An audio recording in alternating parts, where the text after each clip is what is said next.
This video contains subject matter that may be offensive and disturbing to some people. If you are the type to require a warning throughout a video or show, let this message serve as your warning. This channel discusses the harsh reality of true crime. If this warning is not sufficient for you, consider a different genre and unsubscribe from my channel immediately.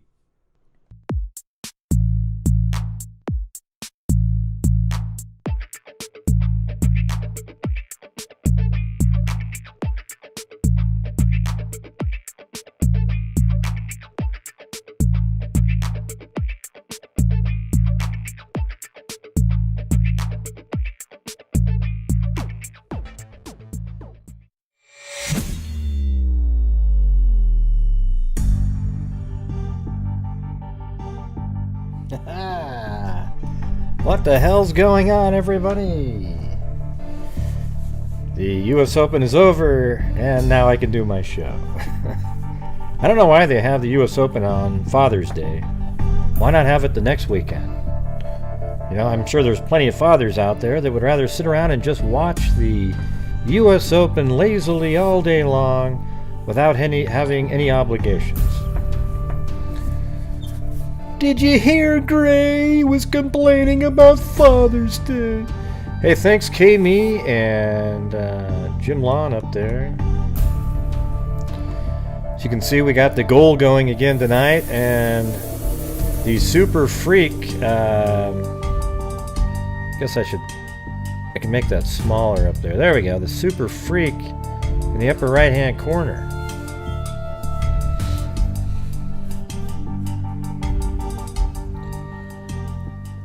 There we go, there we go.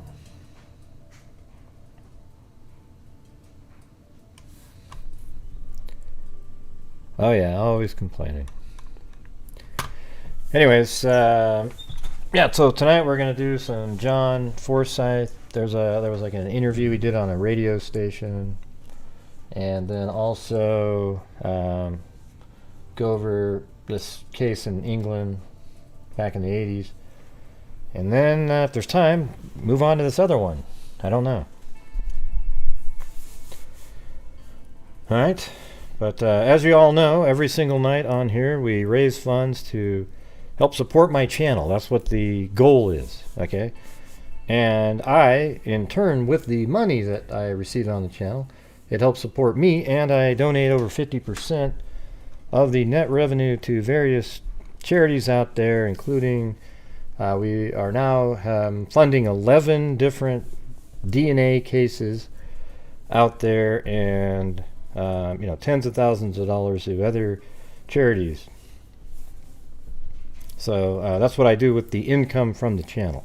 All right, I'm not a charity intake company. If you want to donate to a, you know, like a charity just directly, go ahead and do that. But if you want to help support me and what I do, then you support the channel, and I take care of the DNA funds and the charities out there. I mean, it's just, that's what I do. We did 62,000 last year, and we're at 25,850 this year so far, and June isn't over yet, so hopefully after June, I don't know if we'll get to halfway. This month hasn't been as good as the last one, but it's, you know, I try. Been trying to do 2 shows a day, and look at Chloe over there ripping apart the bedding. Hell, I'm gonna have to spend money on another bed just for... Let's see.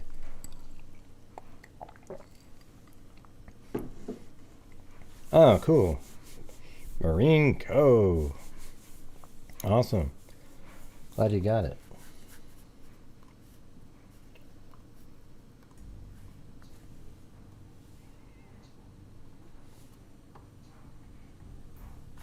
God, it's so quiet.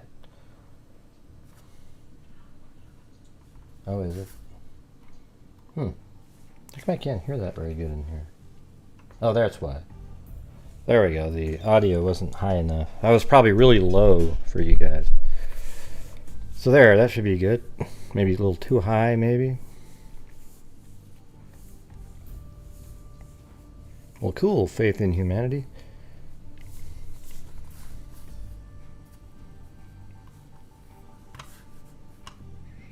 Hey, look at that. It's Carolina T. Wow, I haven't seen you in a long time. How's it going? I still have your pictures in the on the screen all the time. Maybe you can make a new one with Chloe in it.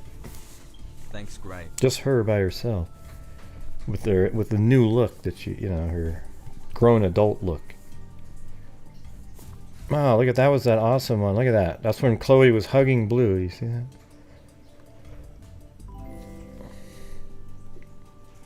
New bed for Chloe fund. Thank you, Teresa P. Yeah. All right, so let's get going here. I kind of wanted Ricky Fowler to win the U.S. Open, by the way. He's been struggling to get back. He was there, led 3 days in a row, and he just played bad today. And I had basically my first official Father's Day. You know, isn't that crazy? With the stepkids here, I mean, we were always funding them, and I didn't really. I mean, I talked to them every once in a while, but they were far away, and now they're here, and it's been cool. I see what why fathers like to be fathers. It's probably even, I mean, they've only been here for 6 months, but it's been pretty cool, sort of. Helping him out, and I'm gonna try to get one into. It's incredible, you guys. This, I think I mentioned it the other night, like an internship program they have. They have electrician, some other ones, but I think the plumbing one that's the one people need to get it. I mean, if you're not out there and you're not telling your kid, hey, this is an option, then you're dumb. All right, I mean, unless they have something really great that they're doing. Because listen how crazy this is. It's different now even. So you sign up for the internship program, and you start off making $20.17 an hour just while you're in the program, and you go to school twice a week, and you work full time. And then during the time you're there, as your hours build up, you get more and more, and when you're finished, your minimum pay is $44 and some. I mean, it's ridiculous. It's 90-something thousand a year after 4 years just doing that. So it's like, if somebody's out there and you're struggling, you want to take the time to do that, then you have it made at that point. There's so many people out there. Oh, they gotta go to college and learn basket weaving and gender studies. Boy, that's so important. Go do something where you can make money. And that's the reality. Okay, so anyways, that's what I'm trying to get him into that. He's got all of his grades here. He's done everything he needs, and we're just going to try to see if we can get him in. I think it'll be freaking amazing. Yeah. Yeah, I mean, I'm just saying, like, if they have another thing that they're in, but if they're just doing some crazy major and just some garbage thing, but they like it. Like, who cares, man? The goal is when they get out of college, they got to be ready to go and be able to earn something. This is how it normally works, though. You get people go in there. I mean, I'm one of those people, by the way. You go into college, you get a degree in communications or some garbage, industry that's really generic, and then you get out and there's no jobs available. You just go, hey, maybe I'll go into sales. I mean, who the hell wants to do that, right? I mean, I don't even like, like I said, I don't like to sell either. Like, I don't like selling the, hey, everybody, if you could help support the channel, it sucks every single night. I hate saying it. Unfortunately, that's just part of what I need to do because, if I don't get the funding in here, I can't keep doing the show. You know what I'm saying? Yeah, so you just struggle around doing absolute garbage jobs, and then one day, if you're lucky, you decide, you know what, I can't do that.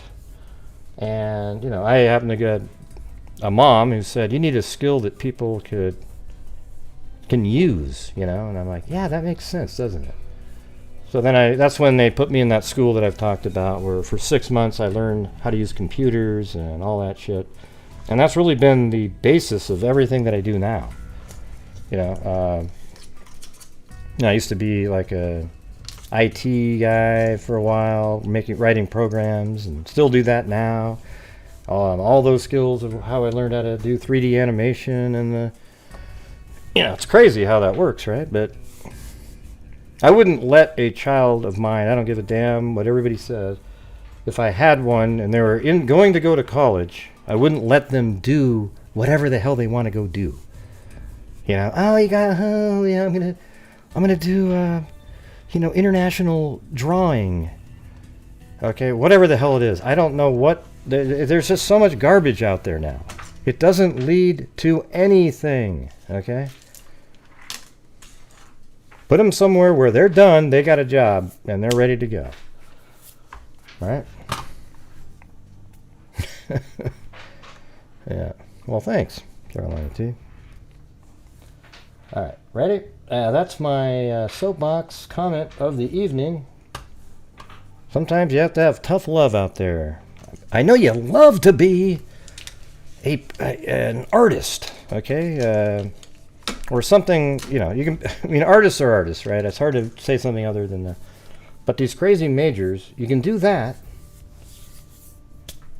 Or actually do something that you might, like doing. You might not love it, but you'll be able to pay the bills, and you can do that other thing on the side. Study all the genders you want on the side with books. Well, we'll buy you the book. You can buy as many books as you want. Books on tape, even. With that $95,000 you're making plumbing. Yeah.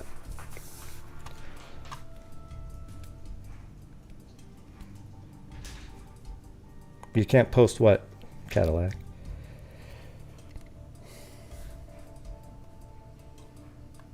Let's see. God, I almost hit the end stream button. Does it the chat? Well, I have it set at 15 seconds. I can do 25 or something. But the thing is, there's no delay for channel members. That's the problem. I mean, I don't want there to be either, right? Well, good, Nadia. Good. Get it here.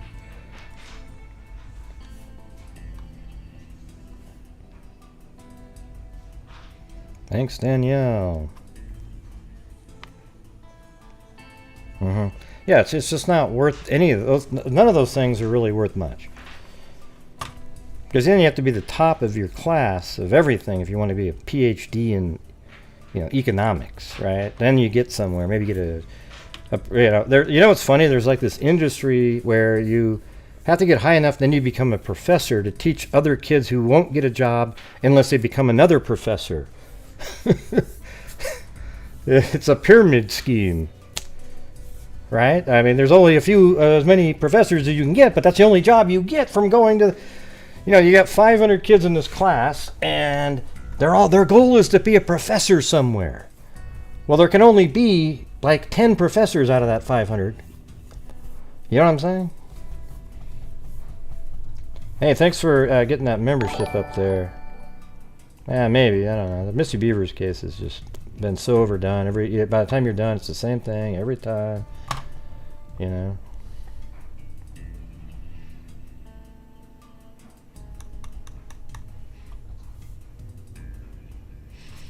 you can just look in your, call up a community college.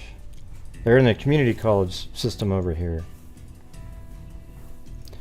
Yeah, what's going on, man? We're in the evening shows, and the Astroglides still smoke the night shift. Not sure what's going on.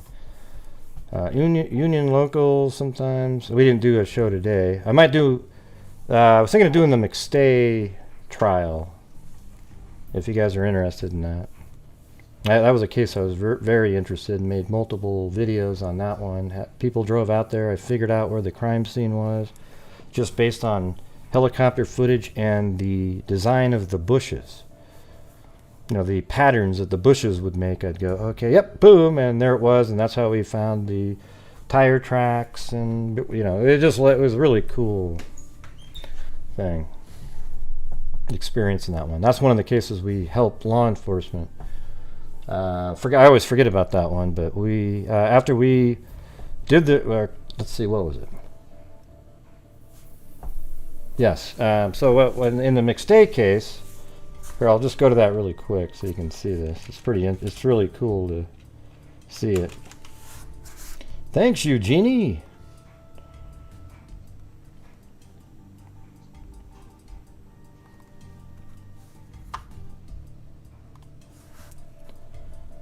Yeah, so here we go. I think I gotta clear that thing out of there. It looks terrible.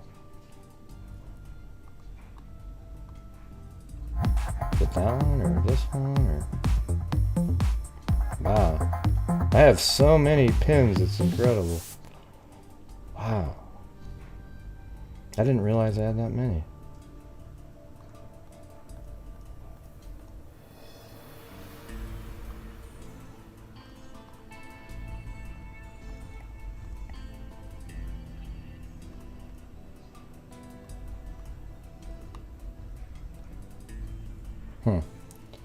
Yeah, man, I wish I could. I'm trying to figure out how to turn that off.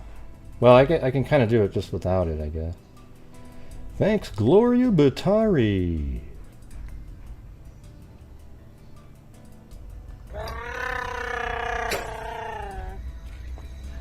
Chewbacca? Yeah, there it is. Oh, I'll be Chewbacca if you want me to. So you can actually see in this image right here the 4 crosses, believe it or not, on this memorial that they built there. So if you go back to 2013, this is the image that we had because they found the skull. They found a skull, a motorcycle rider, bicyclist, or whatever you want to call him, found a skull in the ground. He was just running around and he found the skull and he called 911, and they came out there. And what's amazing about this picture here is this is March 2013, but the skull wasn't found till later in the year. So when you look at this picture right here, what do you see on the ground right here? Well, you see these tire tracks, 1, 2, and then another one right there. And amazingly, see how it's light right there? And how it's light right there? Those are the graves. They've been there, those graves have been there and they went missing in 2010. So think about how crazy it is. We're looking at this and they were showing photographs from the ground. You could just see and there was these ruts in the ground from tires. So we were looking at that thinking, well, look at the tire tracks in the ground were there in March of 2013. So we went and did weather research way back on the date that they were murdered. They disappeared, and it was amazing.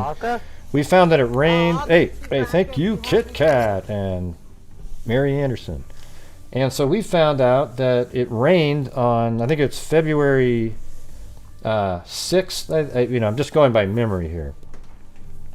That it rained on February 6th, but it hadn't rained before that. So the only way to get those tire tracks that would form and stay there for all those years would be if they were made in mud. So it would have had to have rained. So I think we came up with that it was February 6th, 2010, when the bodies were buried there. We sent that into the police and they say, hey, we were able to confirm your information. And guess what? It showed up in the probable cause document that his phone pinged outside in this area on the 6th. So can I get a boom? They actually emailed me back and said we were able to confirm your information. They wouldn't even have said that had it not been something they used. Thank you, Kathy Freidenmaker. Yeah, so every once in a while there are YouTubers who actually make a difference, and this is one of those channels. We just solved another DNA case just last week by funding it. It cost close to $10,000 because we had to do the hair sample. And so that was pretty cool. And we got some murder cases coming up here that we were funding as well. Yeah, so anyways, it'd be cool to go over it. I mean, this case is, we'll just do the trial or whatever, but there was all kinds of characters in that case. People weren't sure who, Ada, one of the mods in here, she always thought it was Chase Merritt, right? But there was a couple other people that were interesting. She kind of sold it to me too. I was saying, yeah, he does seem pretty. But there was a couple other guys, or one specific guy, this Johansson individual, who was like a stalker of Summer McStay. And it was, man, well, who do you pick here? What's going on? But it turns out, it was Chase Merritt. He went into that house and he killed these young kids with hammers. And, just really disgusting stuff. And he tried to get away with it. It was all for greed and gambling, and that his cash, he was stealing money from the business that he was the fountain builder for McStay's fountain business, and he would just kept stealing and stealing money, and then he basically got fired, and he went over to the house and killed them, and then he wrote a check to himself that same night from the house, if you can believe that. Anyways, he skated justice for quite a while, though. Alright, anyways, there you go. So that's sort of the lead-in to what we'll be doing later. I gotta figure out how to turn off whatever the hell this thing is, though. It was cool, but now it's not. But it's obviously in here somewhere, so I shouldn't have a problem with it, I don't think. Is it that one? Ooh, so it's in there. There we go. Ah, awesome. Okay. Yeah, so here, this is what I drew on the ground here. Look at that. This is where it pinged on the 6th between 11:30 and 11:53 in this blue corridor. Remember how I told you about the cell towers and how they're shaped? It's probably right here. There's the tower. I can actually see it, the shadow of it right here. It pinged right inside of this quadrant, and there it is. Look at that. Boom. Right at the graves. Pretty wild, huh?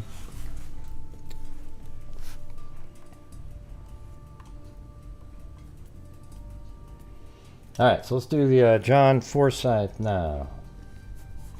This is an article from a couple days ago, but maybe we can start with this one. Then I have a audio. He was on a radio show.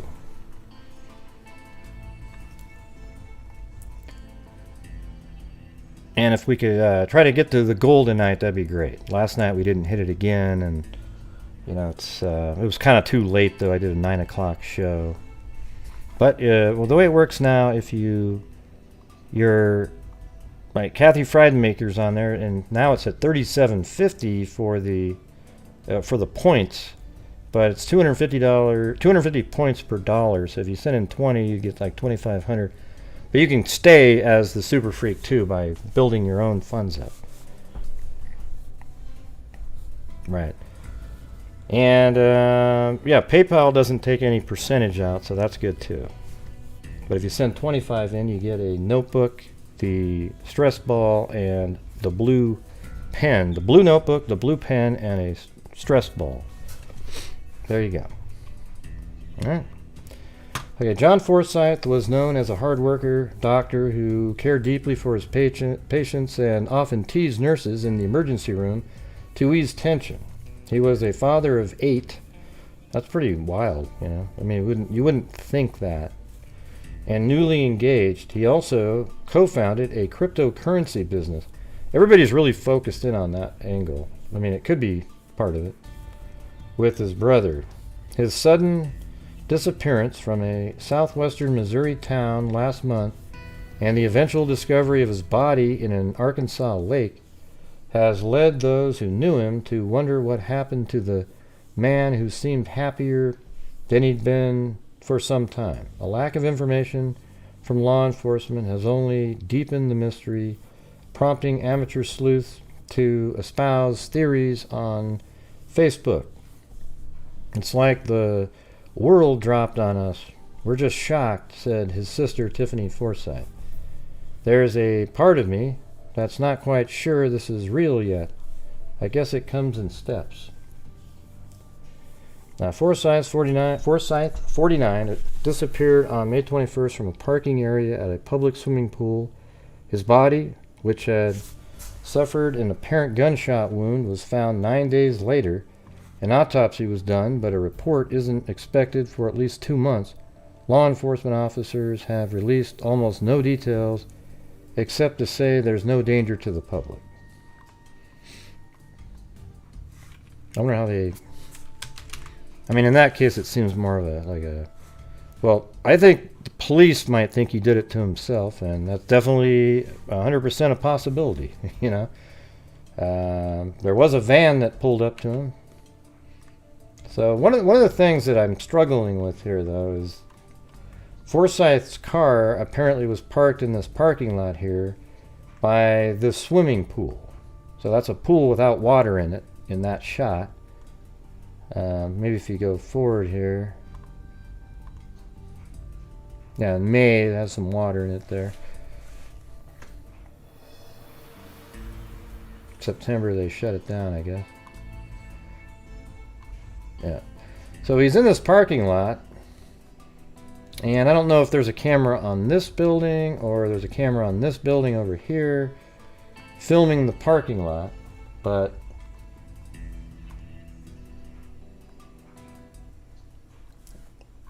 he was in the parking lot and a white van pulls up next to him. And there was a story out there that said that he got into the van, but apparently that's not true. Somebody misquoted him, he says. Okay, so, you know, the van, his car's parked there, Dr. John Forsyth. And then a white van pulls up next to him, but he doesn't, you know, nobody gets out. That's what apparently is said. Then eventually Forsyth gets out of his car. It looks like him. That's what his brother says. Then he walks around for 15 minutes and walks away. Okay, well then tell me how the car got from in this parking area to down here where it was found, parked sort of back in this area. How'd that happen? How come nobody has seen or heard of, well, yeah, it's weird too, because then at 4:52, we see some other guy walking in this parking lot, and he gets into John Forsyth's car and he moves it down there. How come we don't hear any of that?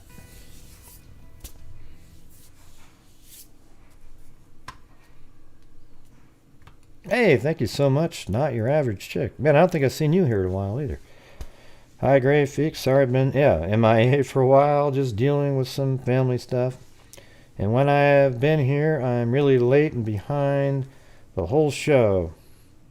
Well, I think you should come in and join us live on the show, Not Your Average Chick, and then go back and watch the rest after I'm done. You'll have the same amount of time, but like if you have that situation, why not watch the rest of the show live and then rewind and, since you have to watch it anyways, I mean, you don't have to do anything.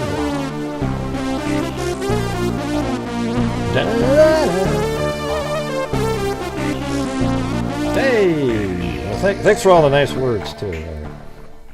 Hi, Grey Freaks. Sorry I've been MIA for a while. Just dealing with some family stuff. And when I have been here, I'm really late and behind the whole show. But I hope you've all been well. And happy Father's Day, Grey, and all you freak dads. Yellow heart. Yeah. Now we gotta hear.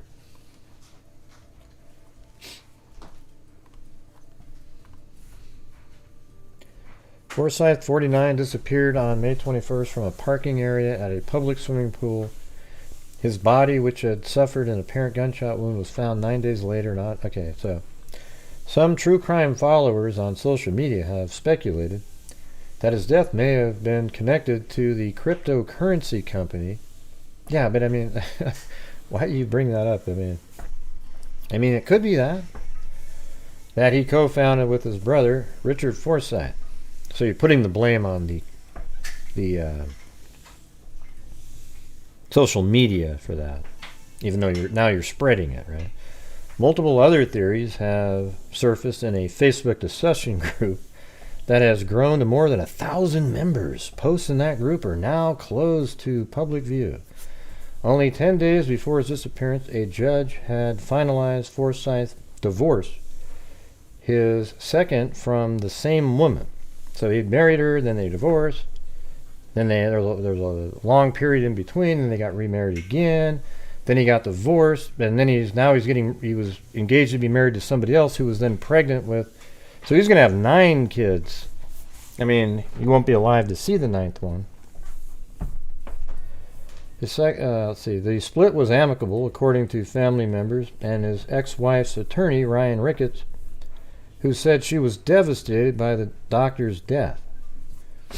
Right. Wasn't it something where if he was alive, she got money?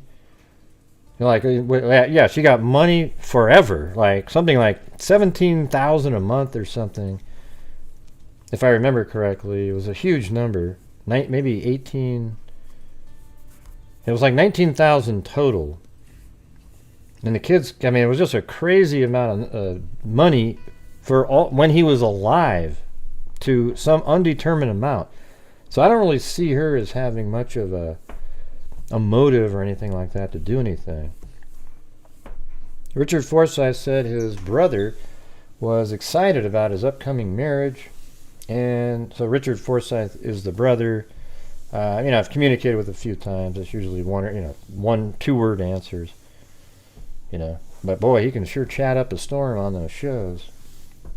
Richard Forsyth said his brother was excited about his upcoming marriage and new child and had a plane ticket to go see one of the daughters.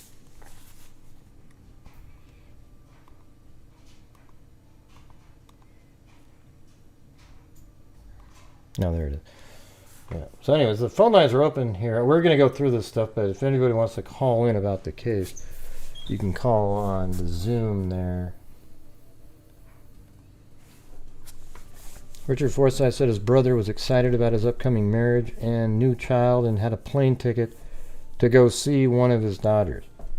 He said, "I can't wait to introduce her to you. We're going to have a wonderful life together. We're all going to spend a lot of time together," Richard Forsyth said.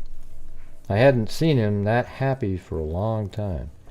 Forsyth even texted his fiancée on the day of his disappearance saying he would see her soon, according to his brother. The fiancée did not answer a social media request for an interview.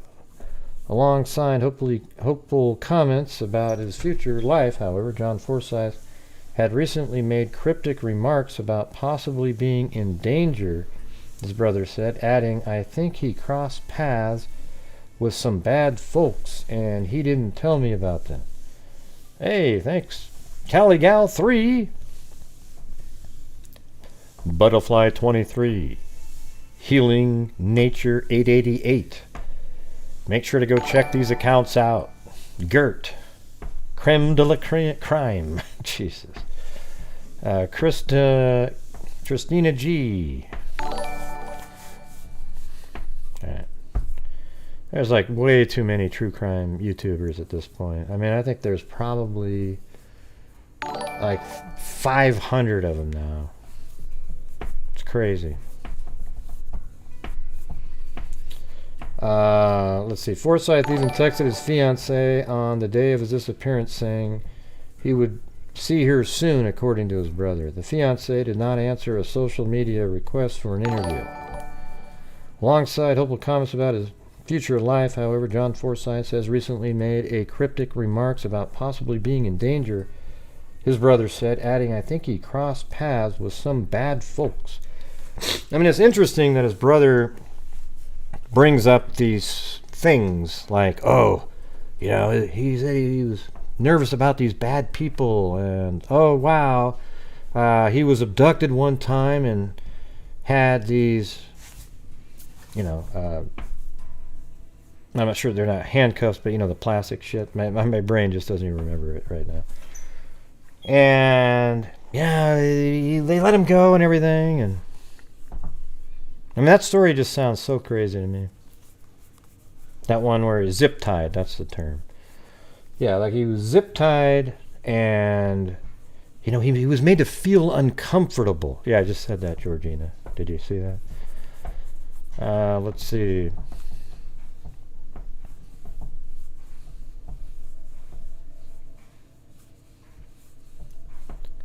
Let's see.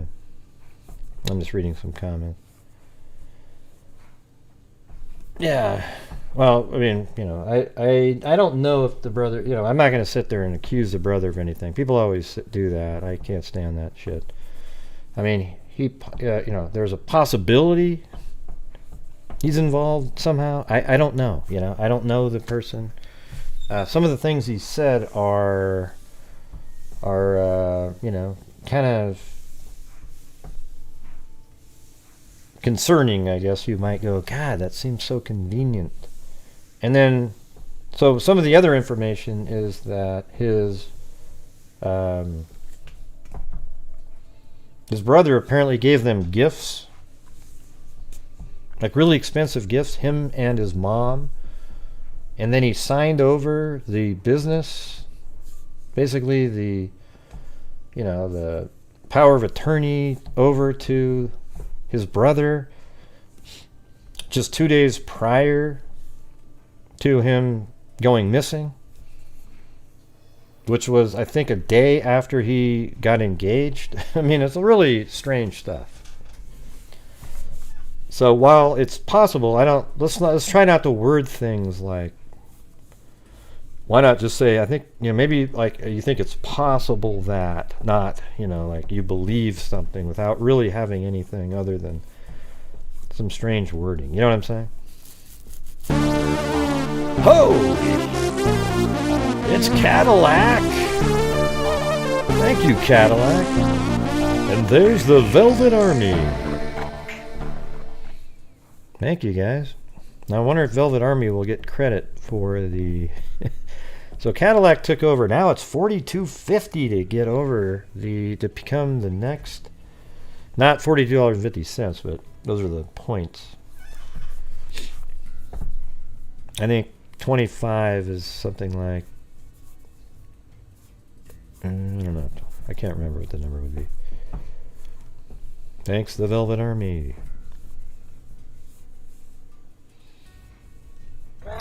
You deserve no credit. No, you get to become the, let's see if it worked. I'll be back if you want me to. It showed up on the goal, and then it looks like it did take some points away from Cadillac, so it worked. It was just enough time. That's good. That's good.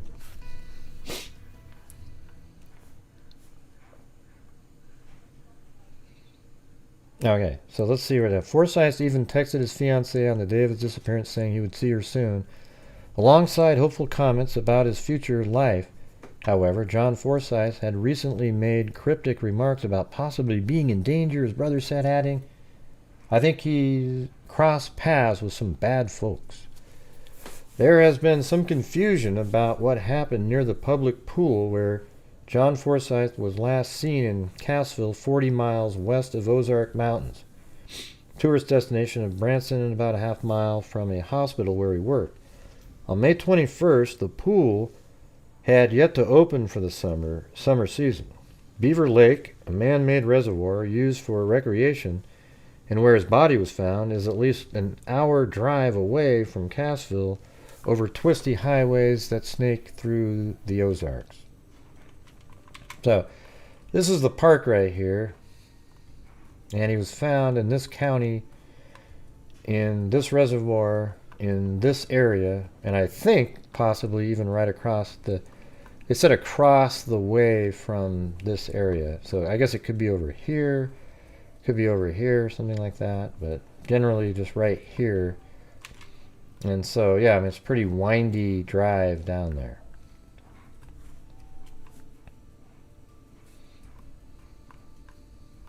And it's in a whole other county and another state, actually. So, and that seems intentional. I mean, to me, it seems odd to commit suicide the way he's doing it. It seems strange. Like if he really was saying goodbye with the good gifts and telling his brother that he loved him and, then signing over the company. I mean, how do we know how the signing over happened, And how do we know the real date? Was there a date on a piece of paper? And couldn't that, if it was written on a piece of paper, couldn't it be forced to be signed at a certain date? Not that it was really signed on that date, right? I mean, what proof is there? Let's say I could write something down right now and say, sign it as 6/15. Who could prove that I didn't sign it on 6/15? How would you be able to prove that? Or I could sign it on 6/22, and then on the 23rd, and I went on a trip somewhere, somebody go, oh, wow, he signed it yesterday. Well, I wasn't even in town, but it looked like I did it.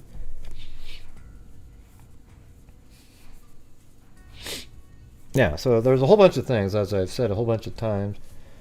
It's far away, and his car was still up at the park, right?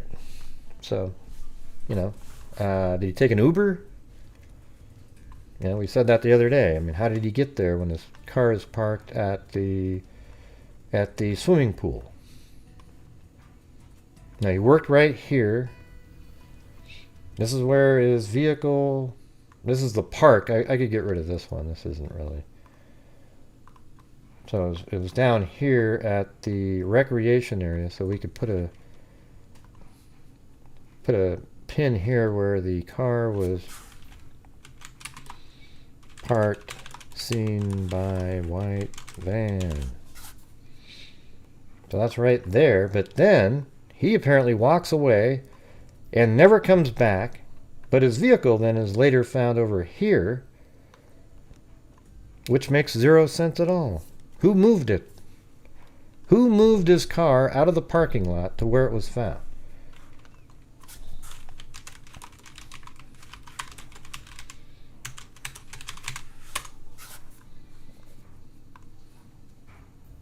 Look, that's the picture right there. See that? I mean, that isn't the swimming pool parking lot, everybody. See how there's a dirt road over there? So there's some strange stuff going on here. Let's just use that one right there. See that? So they have crime scene tape there, and those huge mounds of leaves and whatnot. And I think, if you go down here, that this is where that is. And there's the fence that his car is in front of. See that fence right there with the dirt?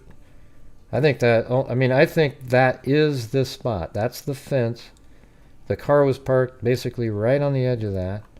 And back here are those large mounds of whatever. And then perhaps there's another fence back here. Is that another fence? The fence that we see in the background in that picture? It's the only place that looks anything remotely close, and you can see the road is dirt there. This area is the swimming pool parking lot. See?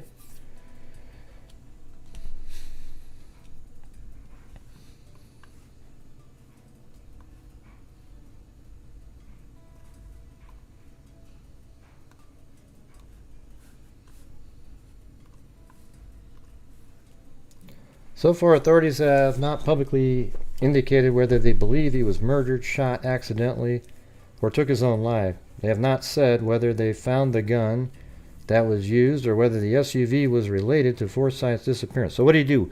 If he walked to where he died, it would have taken probably 2 days, and somebody would have seen him on the road somewhere, right? So he had a ride there. Did he meet up with that van again? Like they said, hey, we'll be right over here. He walks around, gets his nerve up, and he goes over and gets in the van. I don't know.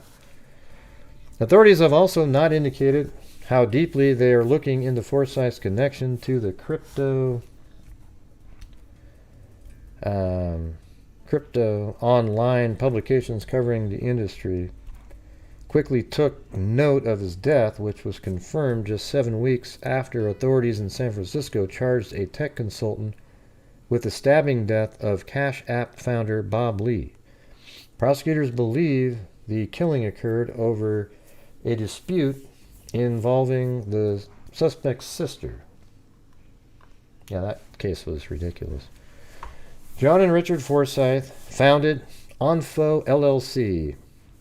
You know what I wonder is, was there, remember those other cases that we've, it's weird too, because whenever you speculate here, something contradicts it. This is one of those really bizarre cases. But we've seen other cases where there was like brothers that were part of a business, and then one of them is sort of ousted from the business, and they exact revenge on the other person. So we don't really know what the business climate was like here. How well they got along. Now we have the information by the brother that says that he gave him big gifts, and he signed over the company to him. He told him he loved him just prior to that. And that all could be true, and any sort of speculation here is completely off base, except that just there's some things that they bug you when you hear them. Onfo's website features a nearly 8-minute video titled "The U.S. Dollar is Doomed," which says all government currencies could collapse. The video promoting the launch of Onfo portrayed bankers and political officials as pigs in suits, describing them as drunk on expensive liquor resting in palaces.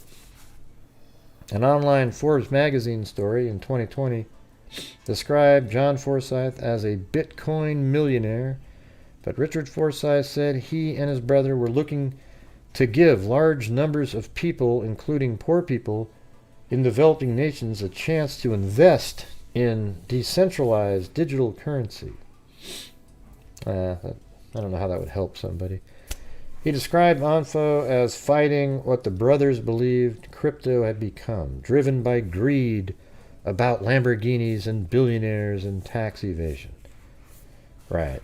Well, aren't you making millions yourself on it, Paul Sivanek, lead case manager for Cypherblade, an agency that investigates cyber crimes involving crypto, said Onfo's business model resembles pyramid scheme.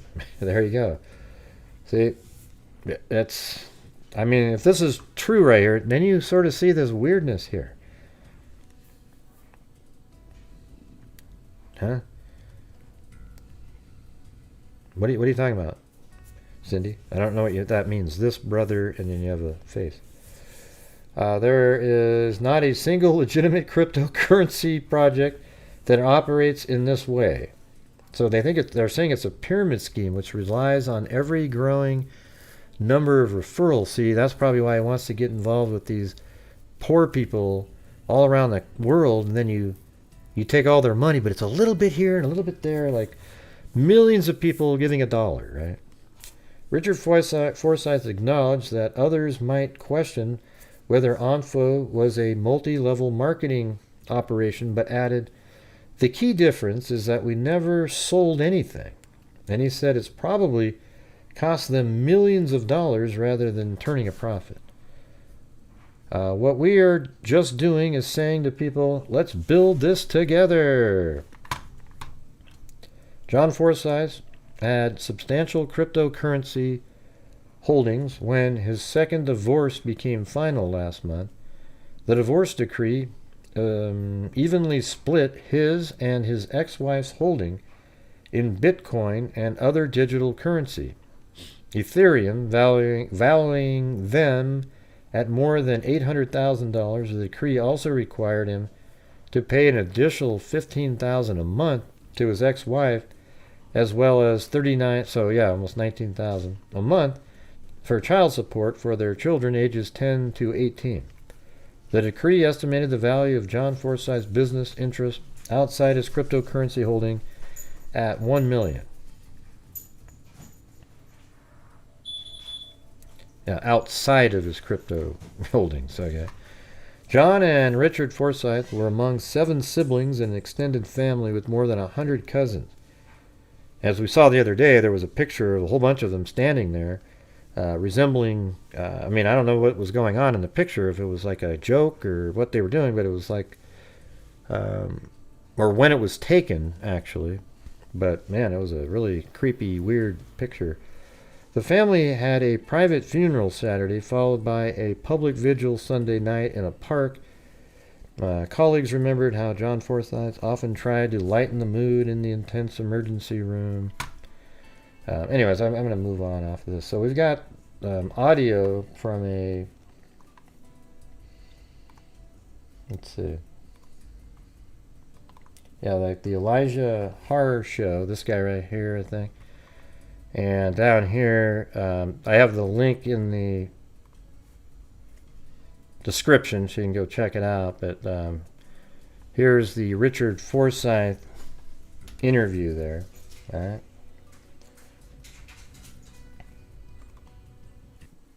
So in case you didn't know, a few weeks ago, what was the date exactly? Do you remember? May the 21st. May 21st. May 21st. Hey, thanks, Danielle. We're now at, I don't know, 75, 78%. First, your brother's car is found abandoned at the Cassville Park. Is that right? I'm pausing it. Chewbacca. I'll be Chewbacca if you want me to. Cassville Aquatic Center. Okay. Yeah. And so what happened from that point? Well, I Yeah, get the here call we go, about right there. 8 p.m. on the 21st. I'm told that he missed his ER shift. And that was a big red flag. ER doctors don't miss their shifts. Okay. This ER doctor does not miss his shifts. Number one red flag. Then Cassville Hospital Security has asked us go check out his RV. He's got one of those doctor RVs in the parking lot. A lot of doctors do this. Because they work so much. Yeah, and Yeah. when he's on call, it's convenient for the hospital for him to be a few steps away. It's Right. convenient for him to have a better place to sleep than just one of the spare cots, and so it works out. It's just a temporary arrangement for him or a part-time arrangement. But anyway, so head of security goes out to the RV. It's open. That's very odd. So it's like the doors open or just unlocked? Unlocked. Okay. That's right. I should have clarified. And his cell phones are in there. He's got 2 cell phones. Everyone knows him to have 2. One he's for parked urban, over one here. for rural coverage because he's an ER doc. He's got to be available wherever he is. So that's super odd. Missing ER shift, super odd. Him having no cell phones, no way. That's just so weird. His laptop is in there. All of this unlocked, super strange. So at this point I say, let's call the police. We call the police. They're looking into stuff. Takes a few hours to get some security camera footage, and then I think that's something you wanted to clear up just a little bit. Sure. Is that correct? I have an AP story here, and you had told me that that's not correct. Or what wasn't correct about that? I'm sorry, I've got a lot of wires Right. crossed in my head. Well, it's the security camera footage. Richard Forsyth said security camera footage showed his brother getting into someone else's vehicle. Yeah, that's incorrect. It is incorrect. That's something I did not say to the AP. I don't know why that was printed. Security camera footage from the Aquatic Center shows him arriving at 7:12 a.m. at the Aquatic Center. 3 minutes after that, what looks like a white SUV pulls up next to his car. No humans are seen interacting, just 2 cars next to each other. And then 3 minutes after that, white SUV leaves. 10 to 15 minutes after that, and then 3 minutes after that, it is incorrect. that's something I did not say to the AP. I don't know why that was printed. Security camera footage from the Aquatic Center shows him arriving at 7:12 a.m. at the Aquatic Center. 3 minutes after that, what looks like a white SUV pulls up next to his car. No humans are seen interacting, just 2 cars next to each other. And then 3 minutes after that, white SUV leaves. 10 to 15 minutes after that, a person looking like my brother, not good quality camera footage, it never is, of course. No, of course not. He gets out of his car, definitely seems to be him, but walks around a little bit, then leaves on foot. Wow. So at that point, that's what the security camera footage shows. So now you've called the police, and they're beginning to do. And it was a sheriff's department, or who's investigating? Cassville PD. Oh, so Cassville PD is involved at this point, right? That's right. Okay, and so you've called the police department. How long did it take for them to get to show up? You said 2 hours? Well, I don't know how quickly they were on the situation, but a mutual acquaintance of my brother's and mine was first alerted to his absence from ER, and then she contacted the security from hospital, RV story, and then she's down in Cassville on the scene and is with police within like an hour and 20 minutes. And at that point, she's with police all night, and I'm getting updates every 30 minutes. So you're still here in Springfield? Yeah. I stayed in Springfield the whole time, but I was getting phone calls like every 30, 45 minutes all night long. Who found the car? Cassville PD found it. Okay, so Cassville PD did find it. And how far from the hospital? I've been to Cassville. I'm not familiar with Cassville. Wherever he is. I got to rewind it a little bit. That's super odd. Missing ER shift, super odd. Him having no security is asked us go check out his RV. He's got one of those doctor RVs in the parking lot. A lot of doctors No, he missed his shift. He was supposed to be there next. do this. Because he works so much. Yeah, and when Well, maybe he was supposed to be later in the evening. he's on call, it's convenient for the hospital for him to be a few steps away. It's convenient for him to have a better place to sleep than Like he could have probably just gone home and gone to sleep and then later had a shift. just one of the spare cots, and so it works out. It's just a temporary arrangement for him, or a part-time arrangement. But anyway, so head of security goes Yeah, we know CJK. We've covered this case for like 3 weeks now. Thanks. out to the RV. It's open. That's very odd.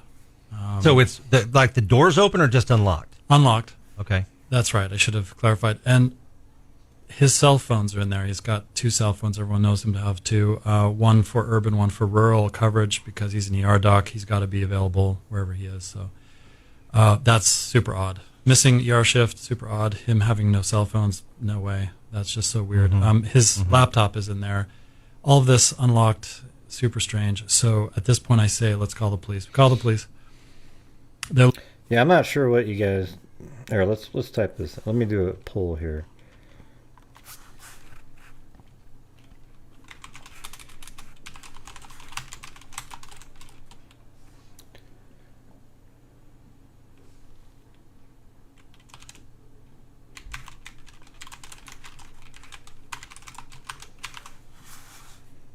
There we go.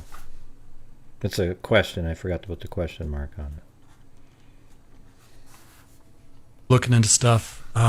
Takes a few hours to get some security camera footage. And then I think that's something you wanted to clear up just a little bit. Sure. Is that correct? I have an AP story here, and you had told me that that's not correct. Yes, deja vu. Yeah, we've been... you must be new, too, to the case. Correct. Or what wasn't correct about that? I'm sorry, I've got a lot of wires crossed in my head. Well, it's the security camera footage. Richard Forsyth said security camera footage showed his brother getting into someone else's vehicle. Yeah, that's Yeah, we've just covered the case like probably on 4 different shows, so you probably missed those ones. incorrect. It is incorrect. That's something I did not CJK. But yeah, we've talked about that very thing. say to the AP. I don't know why that was printed. Security camera footage from the Aquatic Center shows him arriving at 7:12 a.m. at the Aquatic Center. 3 minutes after that, what looks like a white SUV pulls up next to his car. No humans are seen interacting, just 2 cars next to each other. And then 3 minutes after that, white SUV leaves. 10 to 15 minutes after that, my person looking like my brother, not good quality camera footage, it never is, of course. No, of course not. He gets out of his car. I'm just worried he says looking like my brother. I mean, why wouldn't you say my brother? I mean, you kind of know it's your brother, right? I mean, Definitely seems to be thanks, Cadillac. Boom. him, but walks around a little bit, then leaves. Very on foot. kind, very kind. Wow. So at that point, that's what the security camera footage shows. So now you've called the police. Well, he found out, I don't think he found out about the company being signed over to him after his brother went missing, but he found out that he signed it over to him 2 days beforehand. But you'd think the police would look at that and go, wow, that's interesting. And they're beginning to do. It was a sheriff's department, or who's investigating? Cassville PD. Oh, so Cassville PD's involved at this point, right? That's right. Okay, and so you've called the police department.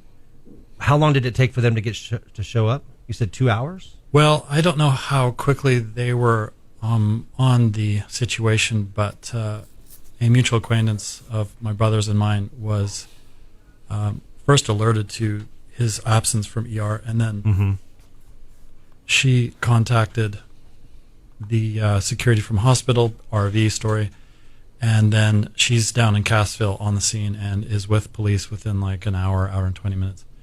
And at that point, she's with police all night. I'm getting updates every 30 minutes. Well, But you're still here. Yeah, I stayed in Springfield the whole time, but Scared me. I was getting calls 30 minutes. Sure, that's all night. Who found the car? So it's who found the car was the next question.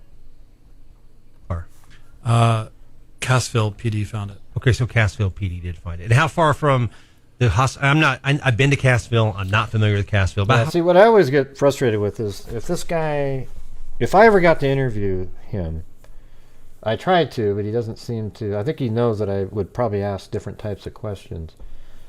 I would say, well, where exactly was his car found opposed to where it was parked? Okay, great. Hey, do they have any footage of somebody moving the car from that very same parking lot to where it was found? Anybody? And I've asked him that question on Facebook, and he just says, I don't know. Well, haven't you ever asked, though, sir? I mean, have you been intellectually curious about that one question? I mean, that's sort of an important point. Wouldn't you say? I mean, isn't that something you would call the detective that you're talking to and say, hey, by the way, do you guys have any footage of somebody getting into his car and moving it later? Because that's pretty interesting, right? I mean, it was moved from where you originally saw it. how far of a distance is it? Is it very close or far? I'm actually not very sure, but everything in Cassville I think it's pretty close. Yeah, Because I it's know a where the small pool's town. at because when I go to Roaring River State Park, it's on the way there. But I don't know. But so there's a little bit of a difference. So somehow the RV's unlocked. Everything's still in the RV that should be in the RV. The vehicle is located at the aquatic center. That's where you find his wallet and his phone. I doubt Yeah, it. Played so I doubt it. important to note that the car was found by the aquatic center, but it was actually in kind of a sketchy location behind a fence near where public refuse is dumped. So it's not like parked at the aquatic center. It's parked near the aquatic center, but in some place where it appears to have been kind of meant to be hidden. Mm-hmm. Cassville PD had seen the car earlier in the day, sometime around noon. Wrote down the license plate, figured it was just a hiker who wanted to park their car somewhere near a trail, because there's trails around. Why is that contradictory? And so they didn't Does it? really do anything about it, but they wrote down the license plate. When my brother was reported missing later in the evening, they checked the records, and they're like, wait a minute, car parked in this place, let's go check it out. So they check it out, find it unlocked, unlocked with his wallet in there, driver's license, wallet stuff. Right there, see? His U.S. passport. And I say U.S. because we're Canadians and Americans, so his U.S. passport and his work briefcase with his work wallet stuff. Right. Wallet stuff. Right. There's trails around. And so they didn't really do anything about it, but they wrote down the license plate. When my brother was reported missing later in the evening, they checked the records. What did you say earlier? That sounds similar to what I've heard the whole time. That when they got to the car, they found those items in it. He also said there were some items in his RV. And they're like, wait a minute, car parked in this place, let's go check it out. So they check it out, find it unlocked, unlocked with his wallet in there, driver's license, wallet stuff. Right. His U.S. passport. And I say U.S. because we're Canadians and Americans, so his U.S. passport He and was his talking work about the RV briefcase with his first. work stuff in it, which ER docs don't leave around for people to, rifle through. And his RV keys, all unlocked. So something's happened. Yeah, so Somebody's taking him. when I got that news. Right, but I mean, his car was over here again, and then it was over here later, but nobody seems to know how it got from here to there, because he was here. John Forsyth, Dr. John Forsyth, was right here, and then he walked away. It was at like 2:38, and that was a gut punch because all of the stuff added together was like, this is hot. This is really, really bad. Okay, so Cassville PD gets involved. What's happening? What kind of updates are you getting? Sometimes I'm just getting updates like, hey, I'm talking to this officer. This officer may want to call you. This officer calls me, says, hey, what do you know? I'm like, nothing. And so stuff like that. But then I found out about the car at 12:30. I'm mixing up my. Yeah, by the way, so the brother, there's this whole story about the brother being kidnapped and zip tied and sort of made to feel uncomfortable. I mean, what a weird way to word that. And then he's just sort of let go and everything, but he didn't tell anybody because he was scared of what? I mean, here's the thing: is why didn't he call the police immediately and say, "Wow, I was abducted, man. This is crazy."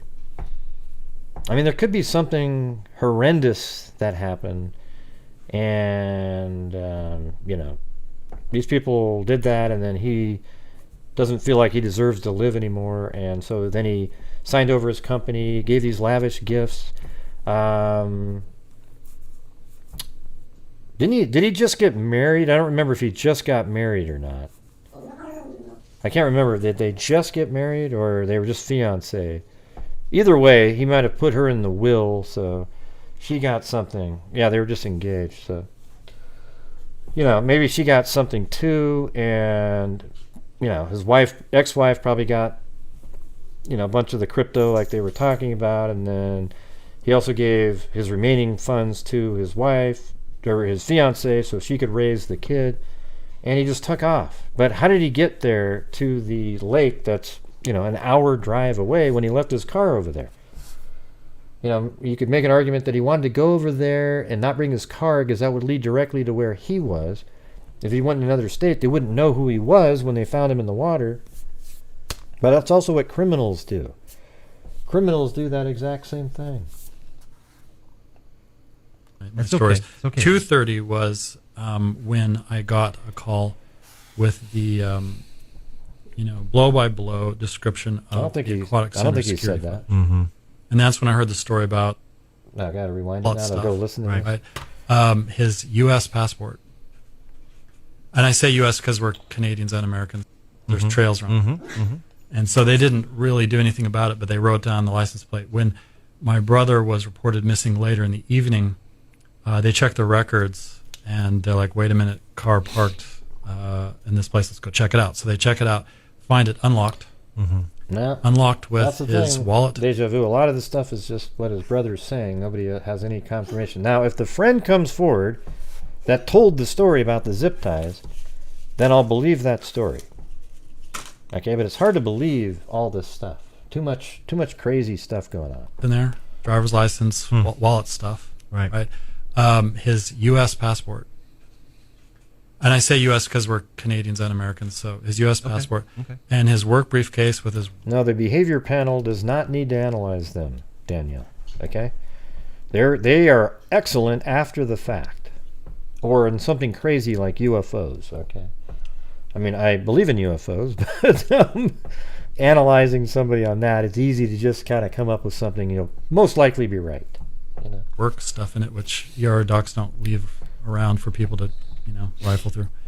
And his RF. Yeah, I mean, they're fun. They're entertaining as hell, Nicky Zibs, but they aren't. I'd love to see them analyze somebody when the crime is still active and they can tell us what they really think. Because you ever notice how they don't do that? It's always after the fact, so it's kind of easy to know what the outcome was. Now look at that right there.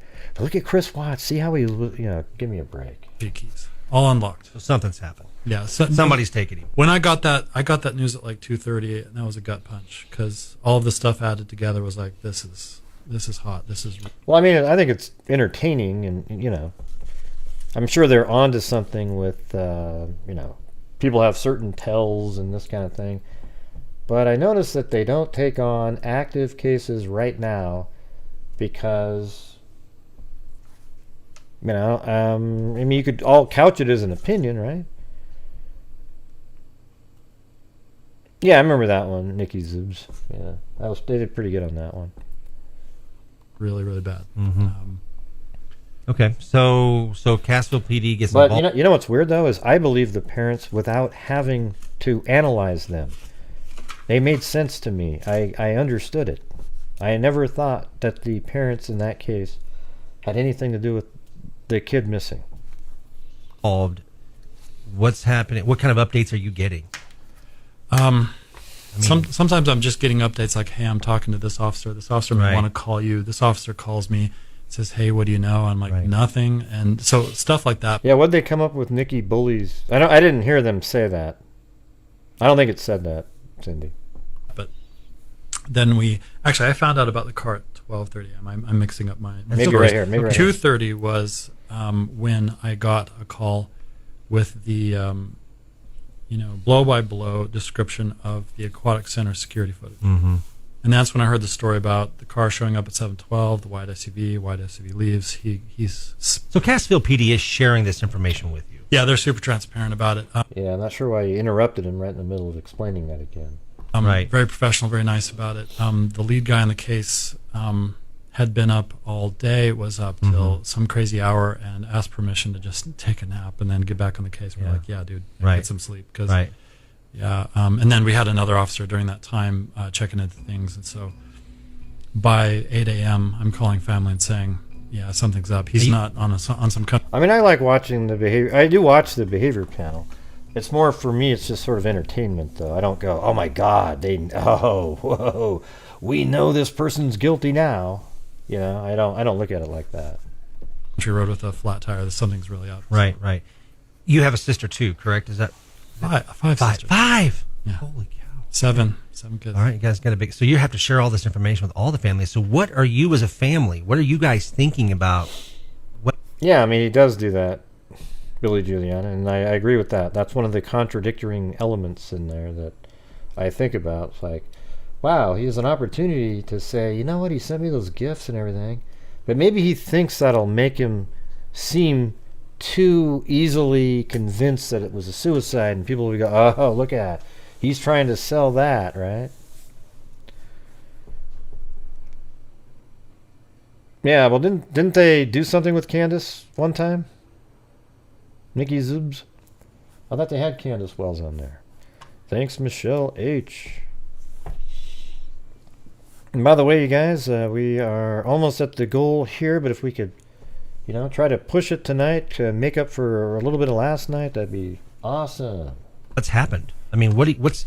I thought I read somewhere where you said that he had been maybe kidnapped at one point and then released. Is that correct? So I got that in the evening that night as well from a mutual acquaintance. So that very same night, he finally hears about, "Hey, do you know anything about what's going on?" "Well, I didn't tell you earlier, but he was kidnapped." It seemed What? relevant, and at this point, we're treating it as relevant. But I mean, I'm connecting dots. I know. There's a lot of space between these dots too. So, so there was a story new to me on the 22nd of May of a kidnapping in February of 2022. Right, but it was released and no harm done. Interesting. He was released zip-tied, and apparently very cold. I think made to walk through some really cold conditions. If you remember, February 2022, we had a lot of snow. It was extremely cold. It was unusually cold. I remember I was at. So why would you do that? Zip time, do all this stuff, and you just sort of, you just kind of walk through some cold conditions. Actually kind of sheltering in place at that time because the weather was just really bad. I think there was even an ice storm. And so he arrived at the location of a mutual acquaintance of ours. Or actually more than that, zip-tied, Daniel. Frozen half to death, shaken, and he told the account of his kidnapping. So 8 days was it? Was it 8 days it took him to locate him in Beaver Lake? The body was found on the 29th of May. So right at 7-8 days. And the family was told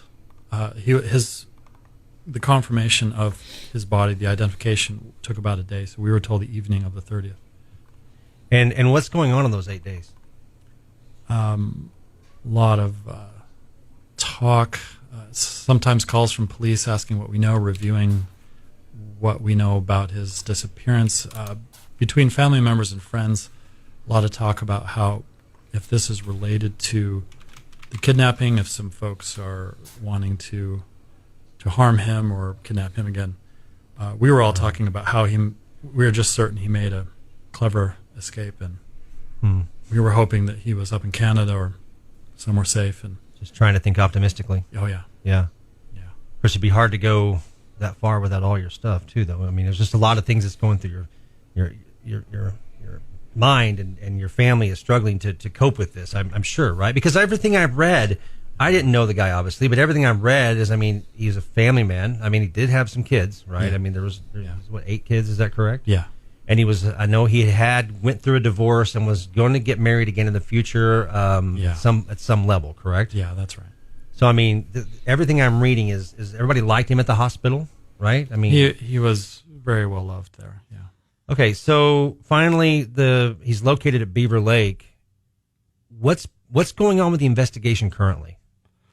There are 2 investigations, to my knowledge. The last I was told, Missouri State Highway Patrol Crimes Division is still investigating missing persons. That title seems a little bit off since they've found and identified the body, but they're still interested in how he became missing, and I think perhaps it doesn't really matter what you call the nature of the investigation, but that's what they're calling it. And then the Benton County Sheriff's Department has their crime detectives on a homicide case. It's still a homicide case. The autopsy was done in early June, and it is still a homicide case. So Benton County is now investigating it, and Cassville PD are still investigating as well. Is that how that's working? From my understanding, it's Missouri State Police and Arkansas Benton County. Okay, so Highway Patrol took over all this case. They took it away from Cassville. That's my understanding. Yeah. So is this something that the FBI is going to look into? Because I hear rumors. There's just rumors or stuff that shows up on Facebook and social media. The cryptocurrency thing. Is this? What's your thoughts on this, Richard? You know, after his disappearance, they did a search of the area, 9-mile perimeter, with lots of police officers, dogs, drones. They did 2 of these, and then after that, they turned it over to Missouri State Police. At that time, they told us they called the FBI. I don't know if the FBI is involved. I don't know if it's just sort of like off the books, or if they are involved and we're just not being told. But it seems to me like all the boxes are ticked for FBI involvement. What do I think? I don't really know. I have very few dots to connect, so it feels like I can just sort of draw any shape I want. But if I take into account the kidnapping, which I find extremely disturbing, especially since Facebook and social media, the cryptocurrency thing, is this? What's your thoughts on this, Richard? You know, after his disappearance, they did a search of the area, 9-mile perimeter, with lots of police officers, dogs, drones. They did 2 of these, and then after that, they turned it over to Missouri State Police. At that time, they told us they called the FBI. I don't know if the FBI is involved. I don't know if it's just sort of like off the books, or if they are involved and we're just not being told. But it seems to me like all the boxes are ticked for FBI involvement. What do I think? I don't really know. I have very few dots to connect, so it feels like I can just sort of draw any shape I want. But if I take into account the kidnapping, which I find extremely disturbing, especially since he and I are, first of all, very close. Second of all, we are business partners for 12 plus years. We in the crypto space and other financial stuff, and me not knowing about this stuff is extremely strange to me, to say the least. And I am very adjacent to a lot of what he did was into. And if this is about his activities, if this is about him as a crypto mogul or a tech guy, then I'm very close to all this, and I don't know anything. Right. I don't know why I don't know. So that doesn't make sense then, right? Yeah, and so me kind of trying to figure this stuff out. I'm like, I'm with all you listeners, or I don't know much, except I know the guy, and there are things that I can definitely rule out because I know him, and I wonder sometimes about the police and how difficult it must be to figure stuff like this out when you don't know the person that you're studying, and you can't really take for granted all the biased information you receive about the individual, and so you just have to look at this objectively. But you're kind of in the dark on a lot of things. But this is a person I've known since I was born. This is a person for whom I was a proxy, a factotum, This is crazy right here. This part right here sounds so weird. Alter ego. He was his alter ego. I mean, what? Let me do that again. You're kind of in the dark on a lot of things. But this is a person I've known since I was born. Listen how weird this sounds. Listen. This is a person for whom I was a proxy, a factotum, an alter ego in many things. In some ways, I am him, and have been him for many. I am him, and I've been him. What? What does that even mean?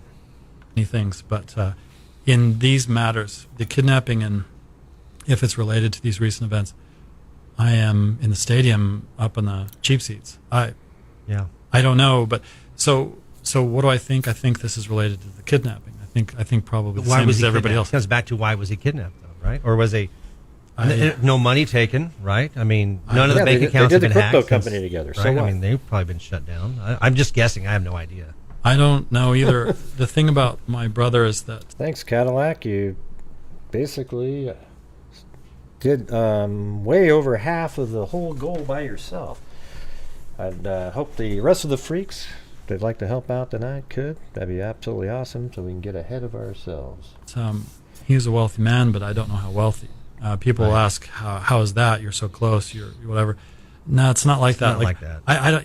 I don't know how much money my brothers and sisters have in their bank accounts. Yeah, and I'm not going to talk to them. It's rude. You know, I'm not going to be like, just how. Let me see Yeah. your bank account. Like, Right. It doesn't work that way. You know, I know that he was doing very well. I know that his child support and alimony.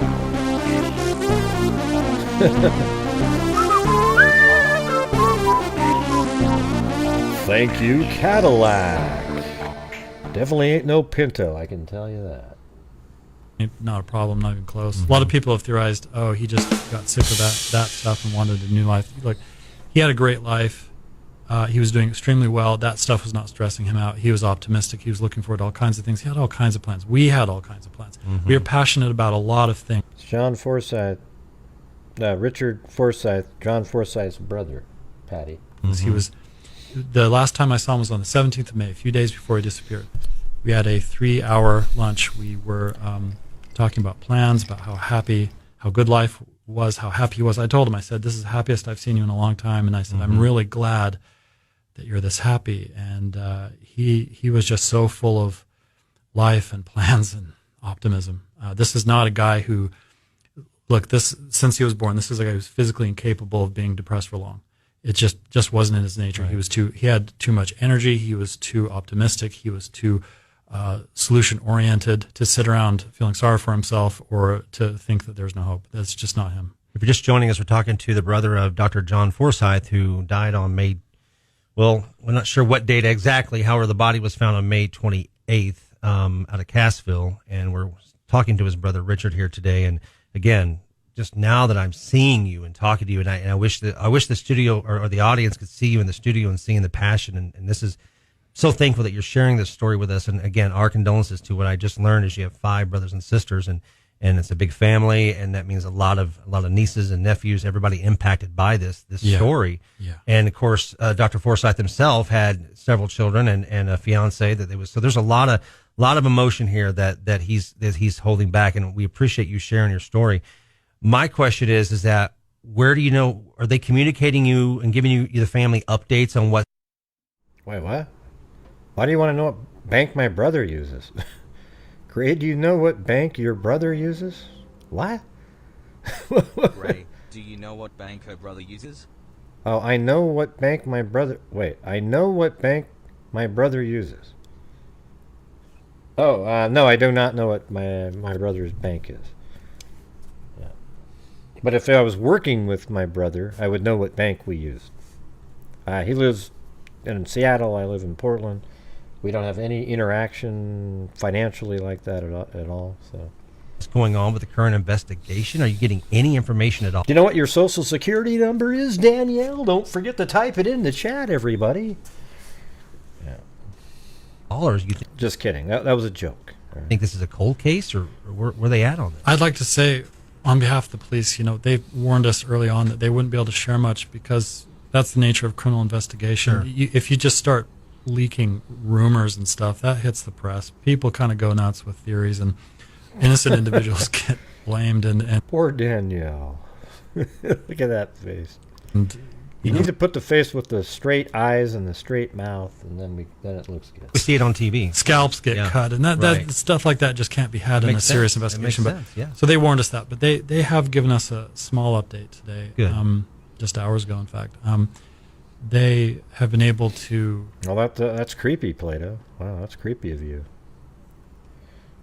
get inside his phones, his laptop. They're looking at information there. They don't suspect any family members, which is good to know. I mean, Right. we don't suspect them either, but Right. Yeah. Thank you. yeah. Okay. Check. But that that needs to be said, and it's important to say because there are apparently forums dedicated to this. A lot of people talking, and some people are theorizing this. And so, just so you know, the police don't agree with you if you think it's inside thing, a family thing. But other than that, we don't really know much. And of course, I mean, if I'm sure if anybody in the Cassville area, I mean, it's probably like low odds that the family has something to do with it, but it just sort of feels something that feels strange. But it could just be that he's a little different, you know. That was there around that night, they've probably given any information that they could have by now. I would think they would have, you know. Yeah. The tip lines is what they call that, right? Or a tip line to call in. But I'm sure. I mean, when I was younger, I knew like what bank my parents was because they would send birthday money and stuff, so you see it. But we don't really. I don't know. I mean, why would my brother's bank account ever come up in a conversation? You know, I mean, how do you guys know about those things? Leads to follow up on them because it was. Well, if there are, the police aren't talking about it. Sure. I think women are different somehow. I think guys. I mean, we just don't feel like that's something. You know, like it's personal information. I don't really understand. Like, if you notice, it's all the women in there saying, "Oh yeah, I do it all. I know all my bank accounts." No. I don't know. Hey, Kyle, do you know what do you talk to your brother about where he banks, or if you have a brother or sister? And yeah, that's what I said 2 minutes ago, Zozo. I said they probably know each other's because they're in business together, but regular people don't really know who, your family members all bank with. I don't think, anyways. I mean, I don't ask. I mean, maybe over the years you sort of randomly it comes up. Hey, man, I'm at Washington Mutual, and boy, it sucks, man. I have to pay this and that and the other thing. So maybe that's what it worked. Yeah, I Sure. can. I respect understand that. why. No, I totally respect that, dude. Yeah. I mean, they have an active investigation. If leaks get out about what they know or what they think they know, then that person could go in hiding or something like that. I mean, who knows? Yeah, but we don't know if he really gave away his stuff, Plato. We don't have any idea if he did or not. It's just the brothers saying that he gave away the stuff. Yeah, you guys have seen true crime Right. documentaries. You think you got the guy, and you follow this road, and all the evidence seems to point to one thing. You're like, well, we're on the guy's trail, and then you get to this dead end. And it's like he was definitely not the person. It's just too bad you spent all this energy and time going after this person. So you can imagine if police just sort of blabbed about this stuff. I mean, I would imagine. I mean, it'd be kind of stupid to invent a story and say a friend said it, knowing that the police would want to know who the friend was and try to corroborate that story. Okay, so it almost seems like it's so crazy that it has a better chance of being true than not, right? They went. Sure. It would Yeah. be absolutely terrible. So we are frustrated in the sense that we want to know more, but we are not frustrated with the police Process. gossiping. Yeah. Because they Right. shouldn't. So Right. Well, I'll tell you what. Richard's going to stick with us for a few more minutes. I've asked him if it's okay if we take phone calls from the listeners, and he says it is, but I'm going to warn you that Garrett over here, our producer, we're going to be screening the calls, and we want to make sure that the calls are I'm not directed sure to a Richard person or called. It's family not like my or show. something specific about the case. We don't. Don't forget to call, everybody. There's the number at the top of the screen. If you have some thoughts on the case, make sure to call in. All right? It's very easy. Everyone has so many thoughts in their head, but they never seem to call in. We're not looking for rumors. We're not looking for anything like that. But if you would like to call in, you're more than welcome to after the break. The number is 417-866-0933. We will want your name and what you're talking about a little bit. And Garrett's going to screen our calls for us a little bit. So when we get back, you're listening to News Talk AM. I always say AM first. I'm still used to saying Right, Louise. News AM Talk. 560 still KWT. works. I know it does. And there's people that listen. Yeah, up I there. think in general, people don't know where their family members bank. I have no idea where any of my siblings bank. My parents, I think, have probably been at the same bank for decades, so I probably know that one. But if I was working with my brother, I definitely would probably know his bank accounts, right? So let's just leave it at that. It's unusual if they don't know where they bank because they're business partners. Okay, that's unusual. On that station. Oh, yeah. I love our AM listeners. News Talk.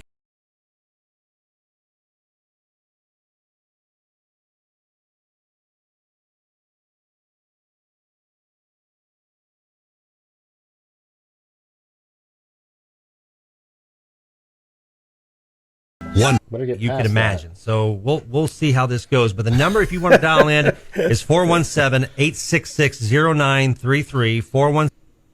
Super active 24/7, always going down different rabbit holes that don't affect me in any serious, significant way whatsoever.